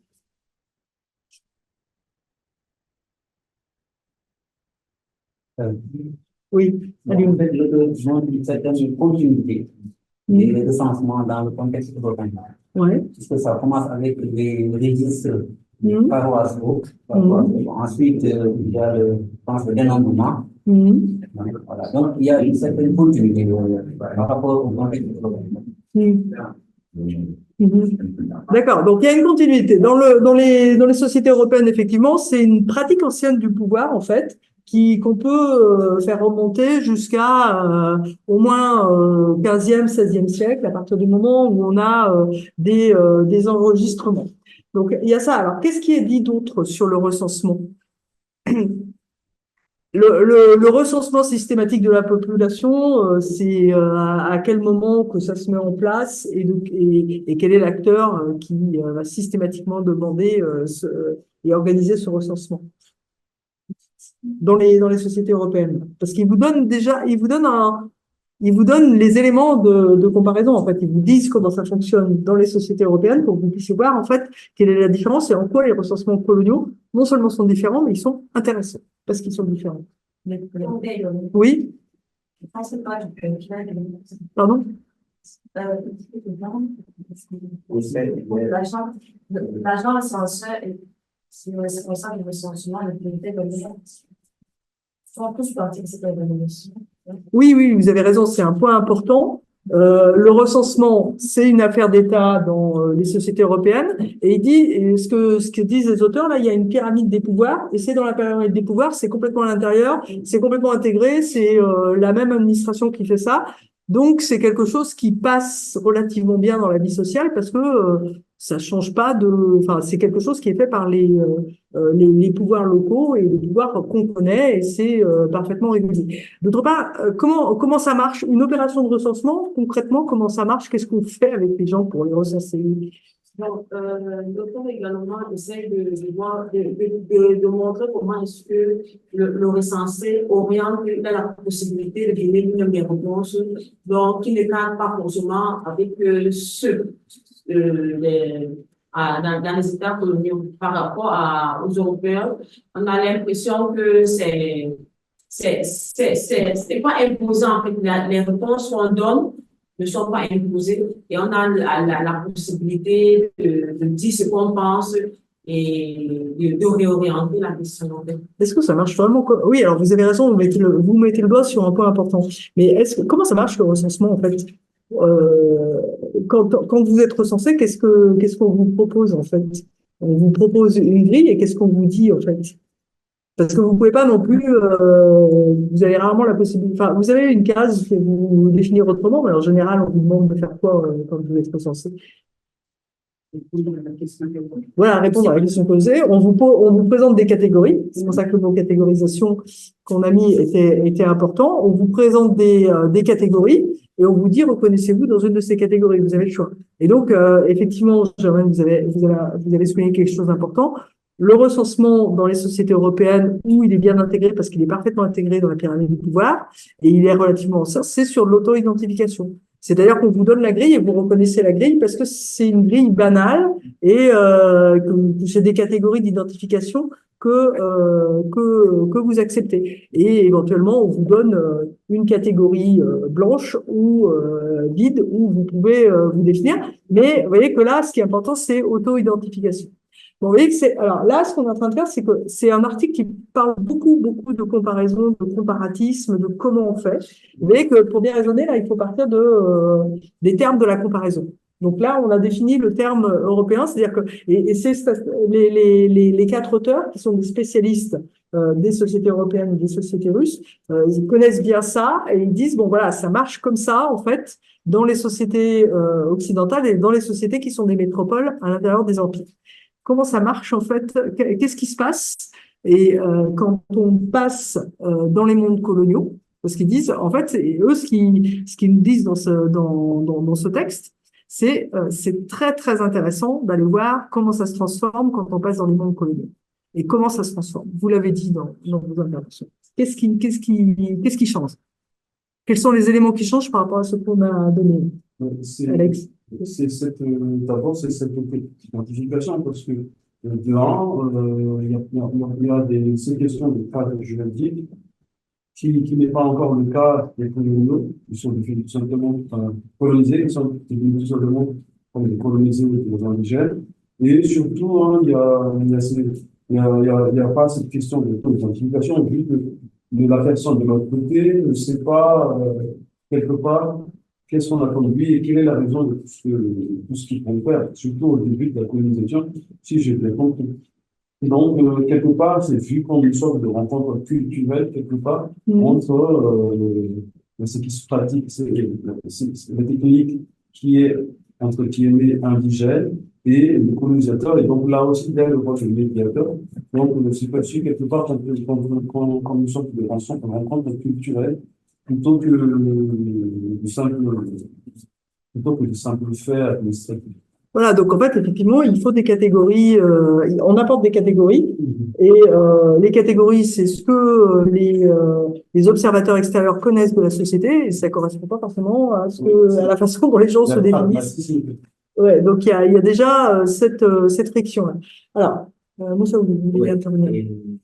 C'est pour dire la différence. Et pour le recensement dans les intercoloniaux, le recensement dans les intercoloniaux est guidé par le passage des orthographes. En fait, c'est pour connaître, le but ici, c'est pas de dénombrer la population, mais c'est de connaître réellement cette population-là. Parce qu'ils disent que c'est même la description proposée par l'ethnographe qui oriente les questionnements, mais aussi pour le surprendre, ce qui crée une des grandes originalités des recensements coloniaux. Oui, donc alors, il y a un travail effectivement d'identification orthographique, mais enfin, c'est de l'identification de l'extérieur, hein, dans ce que nous avons. Donc, Christelle. Je pense qu'il faut se poser justement de l'ajustement des prix d'analyse qui avait été élaboré à la base, prix d'analyse aux sociétés aux colonies. Oui, alors oui, il y a ce problème c'est éventuellement inadapté. Mais c'est pas le seul aspect.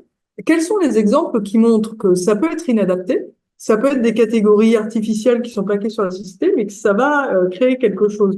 Vous en avez parlé parce que l'un d'entre vous a évoqué le fait que le recensement transformait la société. parce que en proposant des catégories et changer un peu la stratification. Je crois que c'est Carole qui a dit ça. Quels sont les exemples là qui vous sont donnés qui montrent comment ça change les choses et que en fait on peut vous proposer des catégories qui vous sont étrangères et qui sont un peu baroques, et puis vous allez vous en emparer de ces catégories pour d'autres raisons. Est-ce que vous avez vu des exemples comme ça dans le texte, dans les cas qui sont développés? Et vous vouliez intervenir? Moi, j'ai peur de parler parce que je n'ai pas envie de dévoiler tout ce que je vais dire dans la fabrication. Parce que ça rentre dans mon thème de la fabrication. Donc, je suis un peu coincé. Gardez le silence alors.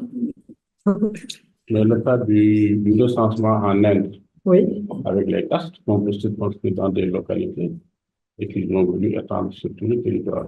Voilà, donc une des choses qu'ils ont fait, alors les Britanniques effectivement ont fait des recensements très rapidement. Ils font des recensements parce que là, je vous rappelle que c'est un continent, qu'il y a beaucoup de monde, et que si vous faites pas, enfin, si vous n'avez pas un minimum de connaissances des populations, vous tenez pas, quoi. Donc ils ont utilisé en fait ce qui existait, le système des castes, sauf que c'était un système local, et ils l'ont généralisé. Qu'est-ce qui se passe derrière une fois qu'on a fait ça? Moi aussi, je veux pas trop parler au point d'être verbomoteur. Allez-y, non, je laisse. Alors, parce que là, ils le disent quand même assez, le texte le raconte de façon assez explicite, et c'est vrai que le cas des recensements indiens est très, très connu. Je pense que la question, c'est quelque chose posée aux États, à la mémoire des États-nations. Parce que je sais pas, à partir du moment où on divise, on élabore, on structure la société sur la base de ces statistiques, et surtout l'ethnicité, la question de l'ethnicité qui a devient une comme facteur de contrôle des divisions des États-nations, si vous pouvez dire ici, oui, tout à fait, tout à fait. Si vous voulez, on crée des catégories qui éventuellement sont des catégories un petit peu bancales, et en fait, l'identification, c'est on s'identifie constamment, on s'identifie à des dimensions et par rapport à des supports différents. Quand vous vous présentez à une personne, suivant le lieu où vous êtes, suivant ce que vous avez à faire avec cette personne, vous n'allez pas vous présenter de la même manière. Vous allez mettre en avant une facette ou une autre de votre identité. Donc là, vous voyez que le recensement, c'est une identification, c'est des catégories d'identification, et il y en a qui marchent bien, en fait, parce que les gens vont s'en emparer. Alors, en Inde, ça a bien marché, ça a tragiquement marché, parce que c'est aussi un facteur de division de la société. Mais vous voyez que comme c'est un système extrêmement hiérarchique, évidemment, tous les Indiens disaient « Ah, moi, je suis là, et vous me mettez là, mais en fait, non, je suis un tout petit peu plus haut. » Donc, et vous voyez que ça a lancé une logique de division de la société. Est-ce que vous connaissez d'autres exemples de catégories fabriquées comme ça par le rapport avec la domination coloniale? Il y en a un beau en Côte d'Ivoire, je ne sais pas si vous connaissez. Peut-être hors du texte, mais oui, hors du texte. Madagascar aussi, c'est ça. Hein. Il y a cet héritage de la période royale qui va classer les gens en fonction de leur statut social, et cela va varier aussi d'une région à l'autre. Par exemple, il y en a ceux qui sont notables, ceux qui sont dans des nobles, les Pabliens, les nobles. Il y aura des qui sont dans des couturiers, et il y aura les descendants des anciens serviteurs royaux et des anciens esclaves, qui vont être aussi dans la catégorisation, quelque part, va être mentionné spécifiquement, même si ça va être casé dans le même cri statistique, il y aura quelques remarques quelque part, tel ou tel sang descendant de tel ou tel. Oui, non, tout à fait. Donc, vous voyez que le recensement, c'est un acte démocratique, c'est un acte de toute la société, mais c'est un acte qui est fait par l'État, et que c'est le moment du recensement, c'est le moment où on négocie avec l'État aussi. Donc, c'est pour ça que c'est très, très intéressant pour les historiens, pas seulement pour les résultats, mais aussi pour la façon dont ça se fabrique. Alors, je continue un peu votre exemple, je me permets de continuer un peu votre exemple, Alex, parce que vous savez qu'à Madagascar, il y a ce qui est appelé par le gouverneur Gallieni une politique des races, et on a montré depuis longtemps, c'est François Jean qui a montré ça, que la politique des races de Gallieni, qui dit, moi je connais les races et je suis capable de dire un tel et de telle population, etc. En réalité, il a des intermédiaires. Enfin, il a surtout des relais qui sont des mernes, et c'est eux qui donnent les catégories. Donc, vous voyez comment les catégories locales aussi vont pouvoir entrer à l'intérieur des catégories coloniales. Alors, est-ce que vous avez d'autres exemples? Qui voulait intervenir? Moi, j'ai des exemples où il y a plutôt des confusions de catégories qui créent des chocs culturels. Oui. C'est-à-dire que quand par exemple, au Nigeria, dans la pratique de l'INAEGU, où on a divisé administrativement le territoire, il y a certaines identités qui se sont retrouvées d'un côté du territoire qui ne leur appartenait pas. Ça a plutôt créé un choc parce que l'identité en elle-même chez les Africains, c'est une fierté. C'est une fierté. Et ça, je veux dire, ça a amené à l'esclavagisation des autres. C'est-à-dire ceux qui ont amené à traverser la frontière. Quand on a divisé, ils se sont retrouvés là où il des femmes. Ça les a un peu chosifiés et ça a créé des chocs culturels. Cela a même retardé certains recensements parce que, et c'est ça qui a introduit plutôt l'anthropologie dans le recensement des Africains. C'est pour ça que je ne vais pas trop intervenir parce que ça rentre dans la fabrication de chiffres. Alors, attendez, Emmanuel voulait intervenir, ensuite je vous donnerai la parole. Je crois que le droit est une notion de fond. Alors, loin de voir l'aspect de division, on doit plutôt avec tout soutenir de l'aspect du multi. Parce que c'est vrai que la notion de unité nationale est une notion purement politique, mais au travers du recensement, on surpasse la notion de l'ethnicité pour revenir à la nation. C'est-à-dire, on prime la notion de la nation. On est un peu, on est un. Peu importe nos origines, peu importe nos cultures, peu importe ceci. Le recensement surpasse dans cette notion des clans pour pouvoir aboutir à la notion de société. Il est ambivalent, le recensement. Sauf que dans un contexte colonial, il n'y a pas de nationalité. Il y a la nationalité de la métropole. Alors, le recensement, c'est très ambivalent, en fait. C'est pour ça que faire un recensement, c'est un acte qui n'est pas anodin pour un État et que les États se retiennent d'en faire très, très souvent. Donc, alors, je ne sais pas qui avait demandé la parole en premier. Germaine, vous aviez demandé la parole aussi ou non? Alors, Saïd. Parlez fort, Saïd, parce que sinon, Marius, il va rien entendre. Non, nous sommes très bon. C'était pour répondre à Eric. Le fait cette inclusion, moi, je dirais que c'est une forme de violence symbolique chez Bourdieu. Donc, on essaye de ressembler parfois des populations qui ont un pouvoir sur les autres essayent de dominer sur les autres. Et ce qui fait en sorte que le recensement devient un peu plus difficile. Parce que je prends le cas de quelqu'un du Nord, je peux être un Moundam, du Nord Cameroun, je peux être un Moundam, on vient demander aussi, je me dis que je suis quand même quelqu'un d'important dans la société, je m'identifie à un Fulbé. Donc, il y a une forme de violence symbolique. Ce n'est pas uniquement sur... C'était dans les deux sens. Ouais. Bon. Oui. Alors, je pense que sur la base générale sur laquelle il va, c'est plutôt le facteur linguistique qui a aussi joué. Parce que s'il dit, par exemple, les Fulbé au Nord Cameroun, au Nord Cameroun, le fait, par exemple, dans le recensement, lorsque tu parlais, par exemple, de Fulbé, on t'a signé des cases et dans le Nord Cameroun, le Fulbé est la langue qui a été décriée sur la base des marques du djihadisme.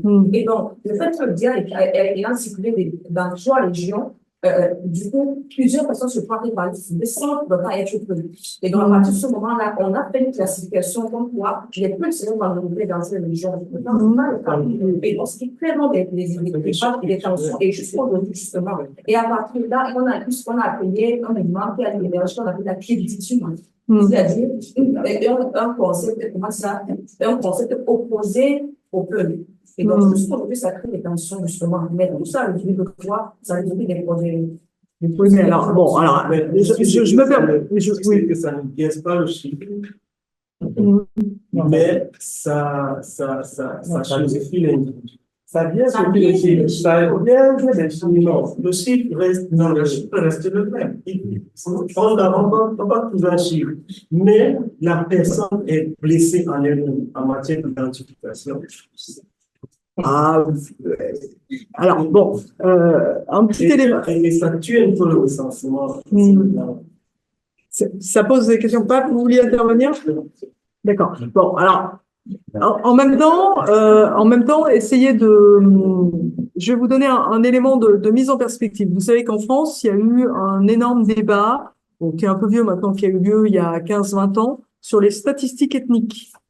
Parce que ce qui a été dit, ce sont les démographes des démographes, et en particulier Patrick Simon, qui ont demandé ça. Et il y a eu une grande enquête qui s'appelle Trajectoire et Origine, qui a fait des statistiques ethniques. C'est-à-dire que la règle en France, c'est qu'on ne demande pas, en fait, quelle est l'origine des personnes. On demande si les personnes sont nées en France ou pas nées en France, mais on demande rien d'autre parce que on ne veut absolument pas faire intervenir l'origine d'une autre façon. Et des sociologues et les démographes, et comme Patrick Simon, ont dit, mais oui, si on fait ça, on ne peut pas en fait mesurer les discriminations dont sont victimes un certain nombre de personnes dans la société française en raison de leur origine. Vous voyez que en fait c'est une tension constante autour des chiffres. Et la question c'est pas le chiffre est biaisé, le chiffre n'est pas biaisé. La question c'est qui a un chiffre. Qui peut se prémunir d'un chiffre et dire moi j'ai une revendication, je porte une revendication parce que et j'ai un chiffre. Vous voyez que c'est aussi cette question-là. Donc et que quand on est dans les statistiques coloniales, on doit aussi se poser cette question-là. Qui a droit au chiffre, qui a accès au chiffre, qui peut s'en emparer, qui peut le revendiquer. Alors je voudrais qu'on s'arrête une toute petite minute sur le cas algérien. Qu'est-ce qui est montré sur le cas algérien en fait? Une distanciation entre les colonisés et entre les colons. Oui, alors là, on a un usage discriminatoire, mais sur quoi il se fonde? Ouais. Se fonde là sur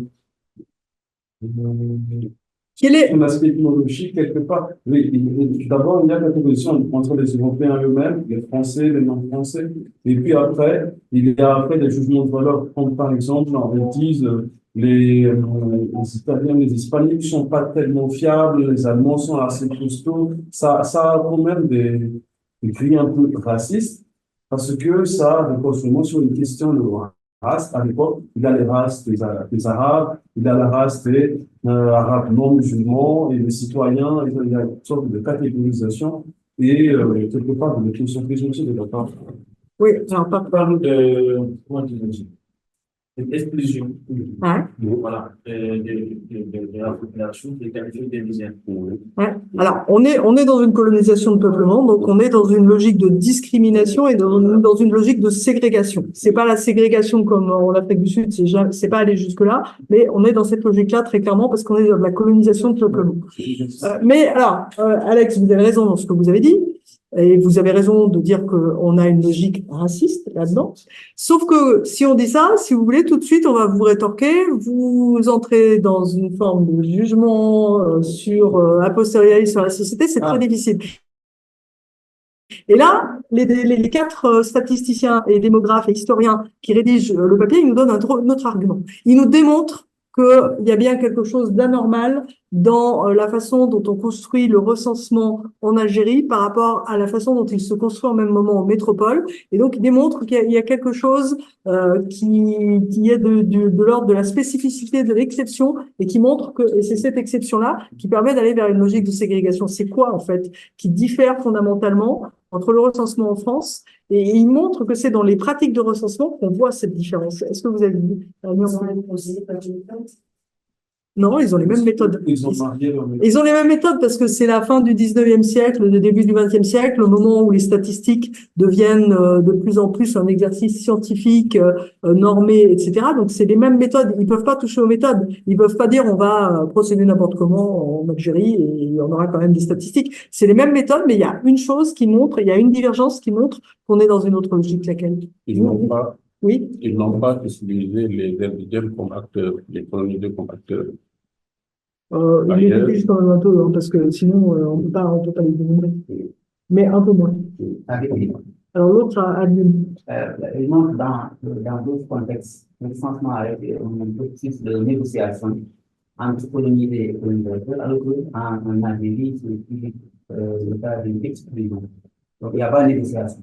Oui, alors il n'y a pas de négociation, donc vous avez raison tous les deux, c'est vrai qu'il y a moins d'intermédiaires, mais il y a quelque chose de très concret qui montre qu'il y a une divergence et qu'il y a quelque chose de différent.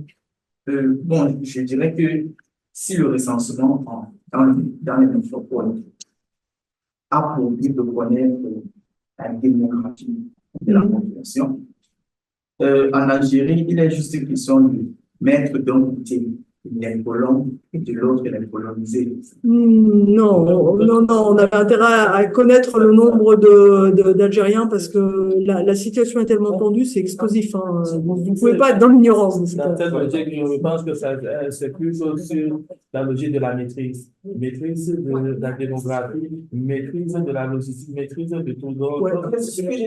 Oui, non, mais d'accord, mais alors, de ce point de vue-là, je vous rappelle juste que la colonisation française en Algérie ne maîtrise rien. Il y a une explosion démographique en Algérie, des Algériens, des populations algériennes. Il y a une revanche démographique qui commence au début du XXe siècle et enfin, je veux dire, ils ont rien pu maîtriser. Hein, là, c'est pas ça. Regarde, dans les critères de classification et de catégorisation des populations, quel est le critère qu'on n'utilise plus en métropole à partir de 1871 et qui est au contraire le critère fondamental quand on est en Algérie. Et c'est sur cette divergence méthodologique qui est très concrète qu'on voit qu'on est dans une logique, alors qui n'est pas une logique raciste stricto sensu parce qu'elle s'appuie sur du culturel, mais c'est pas une logique raciale si vous voulez, ça ne s'appuie pas sur la race, mais oui, c'est la religion. Vous voyez que la religion, c'est plus dans les recensements côté français, mais c'est par contre si on est en Algérien, on est en Algérien musulman.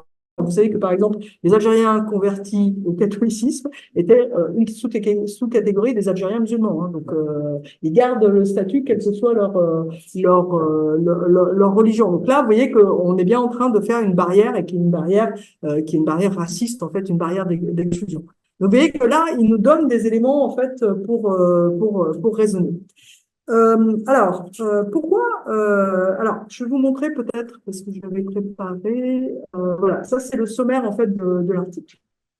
C'est le sommaire du numéro. Bon, ce texte, ça on l'a pas dit, mais ce texte c'est une introduction. Vous voyez que c'est une introduction, c'est une belle introduction bien faite, hein, qui définit bien les choses et qui vous donne beaucoup d'éléments, qui réfléchit à ce que c'est qu'une comparaison et qui ouvre beaucoup de pistes différentes.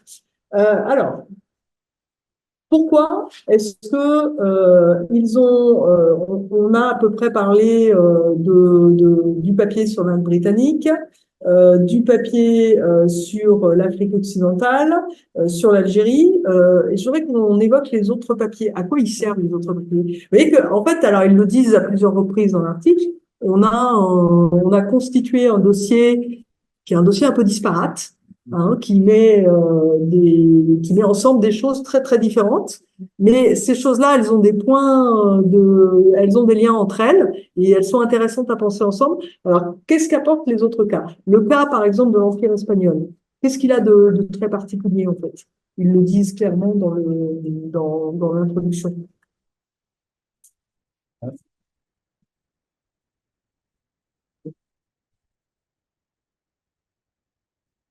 Oui, allez, c'est tout. Ça permet de comprendre la nature et l'implication de l'intégration quantitative. Excusez-moi, je n'ai pas entendu. Les différents papiers permettent de comprendre la nature et la signification des différentes utilisations statistiques. Oui, mais là, vous donnez un commentaire un peu général. En fait, les différents papiers, qu'est-ce qu'ils apportent chacun d'entre eux? Pourquoi est-ce qu'ils les ont mis dans leur dossier? Oui.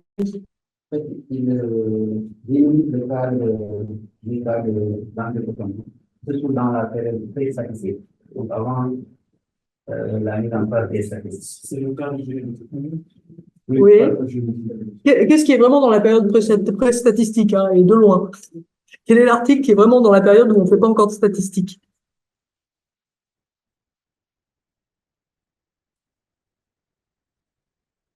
Bah, regardez simplement les titres et les dates.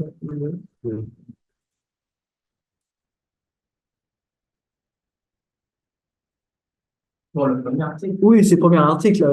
L'Empire espagnol au XVIe siècle, là, on n'en est vraiment pas encore dans les raisonnements statistiques. Alors, pourquoi ils l'ont mis et qu'est-ce qu'ils démontrent, en fait? C'est un cas presque caricatural de ce qu'ils veulent montrer. Comment font les Espagnols pas pour dénombrer les populations, mais pour avoir une estimation du nombre des populations qui sont renommées. Et les intermédiaires indiens, et ils appliquent certaines techniques qu'ils admettent que leurs techniques propres à eux ne s'appliquent pas chez les Indiens, donc ils font appel à ces intermédiaires indiens pour avoir une estimation assez d'avoir des informations par rapport au monde qu'ils cherchent. Il adapte ça après dans le pays qui s'est déjà fait. Oui, alors là, vous voyez qu'on... Oui, allez-y. Je pense qu'il faut poser la négociation.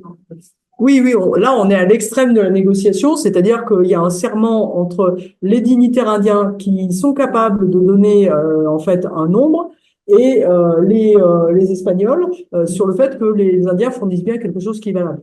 Et alors, je signale, c'est pas seulement que les façons de dénombrer des Espagnols ne s'appliquent pas, c'est aussi que les Indiens ont leur propre système pour compter, qui repose sur des cordes, des nœuds, etc., qui est un truc extrêmement compliqué. Et en fait, les Espagnols n'y comprennent rien.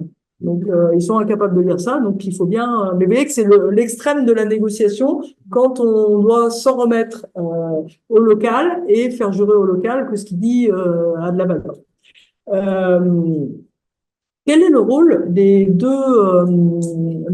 papiers sur l'Égypte et l'Empire ottoman? Parce que c'est des cas très intéressants. Ils étaient un peu dur avec l'Empire ottoman quand même. C'est pas un empire. Pourquoi il donne ces deux exemples aussi? Quelle est la fonction de ces deux articles dans leur... Vous voyez qu'une introduction d'un dossier, ça explique ce qu'il y a dans le dossier, ça explique l'intérêt de la question posée de façon générale, ça explique ce qu'il y a dans le dossier et quelle est la fonction en fait de chaque élément du dossier. Et là, les éléments sont très disparates quand même. Quelque part, parce que si on le met dans le contexte, c'est l'Empire ottoman qui a donné l'Égypte, et ce sont deux cultures musulmanes qui vont quelque part avoir à la fois une adaptation, mais des spécificités qui vont être un peu compliquées, vu que voilà, une domination de musulman à musulman, donc il va avoir d'autres prix de chiffres sur la constitution de ce chiffre. Donc il y a adaptation. Oui, alors c'est un peu ce que vous disiez aussi à Lyon tout à l'heure, c'est-à-dire que là on a deux États qui sont des États musulmans et ils montrent que la modernité statistique, les États qui se modernisent en utilisant des outils comme les statistiques, c'est pas seulement en Europe que ça se joue, ça se joue en fait aussi dans le cadre de l'Empire ottoman et en Égypte. Pourquoi ces deux cas intéressants et complémentaires? Comment ça se joue dans l'Empire ottoman? Comment ça se joue en Égypte? En Égypte, c'est simple, hein, que font les Égyptiens en fait? Est-ce que vous avez remarqué ça?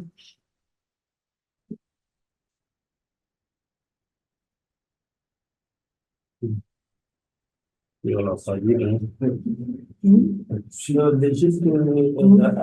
l'Égypte s'est inspirée de la méthode européenne. Oui, l'Égypte, c'est vraiment une importation. C'est un élément de l'Empire ottoman. Elle est encore dans l'Empire ottoman qui prend son autonomie. Et là, on importe des méthodes européennes justement pour tenir à distance l'Empire ottoman. Et on fait ça aussi. Pourquoi est-ce que l'Égypte, en fait, a besoin de recenser sa population et a besoin de statistiques à la fin du 19e siècle? C'est pour obtenir quoi, à votre avis? Je pense que c'était pour se réaffirmer, pour obtenir son indépendance. Oh, non, c'est beaucoup plus concret que ça.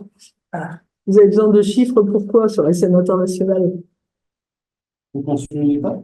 Vous avez besoin de chiffres pour aller voir les banquiers et les nations bancaires du monde, dire faites-moi un prêt. C'est ça, hein, c'est là le moment où l'Égypte en fait se modernise, emprunte énormément à la Grande-Bretagne et à la France, et pour être un emprunteur crédible, il faut arriver avec des statistiques sur le bras. Donc c'est aussi ça. Alors dans l'Empire ottoman, d'où viennent les chiffres en fait? C'est pas la même logique dans l'Empire ottoman. Pourquoi est-ce que l'Empire ottoman est lui aussi capable de produire du recensement au cours du 19e siècle de façon assez aisée, et sur quoi ça repose là? C'est pas... C'est une sorte de système, je ne vais pas dire califat, mais c'est cet administrateur d'administration directe qui sont des hiérarchies assez structurées, qui permet vraiment à l'Empire ottoman de maîtriser ces différentes situations avec la présence de ces administrateurs-là, qui va alimenter vraiment ce moteur de statistiques de l'Empire ottoman. Oui, ça permet vis-à-vis de l'Europe. Oui, oui, bien sûr. Alors, l'Empire ottoman, c'est effectivement un empire qui est puissant, qui est un empire ancien, qui est un empire qui a une politique de la différence, c'est-à-dire qu'il a des territoires et des populations qui ont des statuts différents et qui sont gérés par leurs élites locales, c'est un système qui fonctionne bien. Et l'Empire ottoman, en fait, il a des techniques de dénombrement qui sont différentes de la statistique européenne, mais il a des techniques qui sont fonctionnelles et il bascule, en fait, assez facilement vers les statistiques à l'européenne parce qu'ils ont leur propre technique. Et ils vont pouvoir en fait rajouter en fait les techniques européennes et donc produire des recensements, mais c'est une pratique ancienne. Donc vous voyez que là, cet élément-là, moderniser et recenser, c'est une façon de dire la modernité, c'est pas que les Européens. Ça se joue autrement. Il y a d'autres acteurs de la modernité que les Européens. Bon, alors, on arrive au bout du temps écoulé. Est-ce que il y a des choses que vous voulez ajouter? Dernier tour de table, pas de tour de table, mais est-ce qu'il y a des choses que vous voulez ajouter sur cet article? Vous voyez il est très riche sur la comparaison, sur comment comparer, que comparer. Est-ce qu'il y a des remarques conclusives? Comment, ma question, quelque part, pour ce Avenger d'auteur, hein, il y en a 1, 2, 3, 4 auteurs, et puis après, il produit ce genre de choses très, très, très synthétiques et très techniques. Je me demande bien comment s'est fait le démarche et même la collaboration hein, dans l'association de toutes les spécialités et de tous les conductrices. Bah ça, ils le disent au début. Hein. Je vous signale qu'ils le disent au début. Comment il a été produit, ce texte? Il est produit à partir de quoi? Oui, je sais, mais quand même, à produire quelque chose de très court, alors, ils font bien leur boulot de directeur de dossier. C'est-à-dire qu'ils ont d'abord fait un séminaire où ils ont fait un colloque. Donc, ils ont entendu tous les papiers, en fait. Et ils ont fait le travail éditorial aussi sur chacun de ces articles. Et c'est pour ça qu'ils sont si précis, en fait, sur les différents cas. C'est qu'ils ont fait... Alors, il y a des cas qui les inspirent pas. Hein. Le pauvre Paul Shore avec les îles Hawaï, là, ça les intéresse. Il a droit à une ligne. Visiblement, ça les a pas intéressés des masses. Mais les autres cas, par contre, il y a à chaque fois un paragraphe. Vous voyez que là, en fait, c'est aussi ce que fait une introduction d'un dossier. Elle présente chacun des articles et comment ils se rattachent à la problématique générale. Vous voyez que c'est un texte riche pour vous parce que c'est un texte sur la comparaison et qui dit aussi qu'est-ce qu'on fait? Est-ce que on privilégie la comparaison et donc on a besoin des données en valeur absolue et c'est elles qu'on va comparer pour avoir une vision la plus large possible, ou bien est-ce qu'on s'intéresse plutôt à la façon dont chaque ensemble de données est construite? Vous voyez qu'ils disent bon en fait le comparatisme il est dans la tension entre comparer et puis réfléchir à la nature des éléments qu'on compare, ce qui est une notion méthodologique assez générale. Est-ce qu'il y a d'autres remarques? C'est pour vous inciter à lire les introductions des dossiers. Ouais. Lisez les infos parce que mettez-vous à la place des auteurs, là, si vous faisiez un numéro spécial sur le chiffre, par exemple, de choses, bon, vous auriez sélectionné un certain nombre de textes. Et vous en tirez en fait de façon très rapide, hein, et vous en tirez dans l'introduction pour présenter le texte, vous en tirez un certain nombre d'informations très simples, mais bon, le but c'est pas de recopier, hein, évidemment, mais c'est en fait de justifier le fait d'avoir choisi Carmel, Christophe, Raymond, etc. Vous voyez, ils s'appellent par leur prénom, voilà.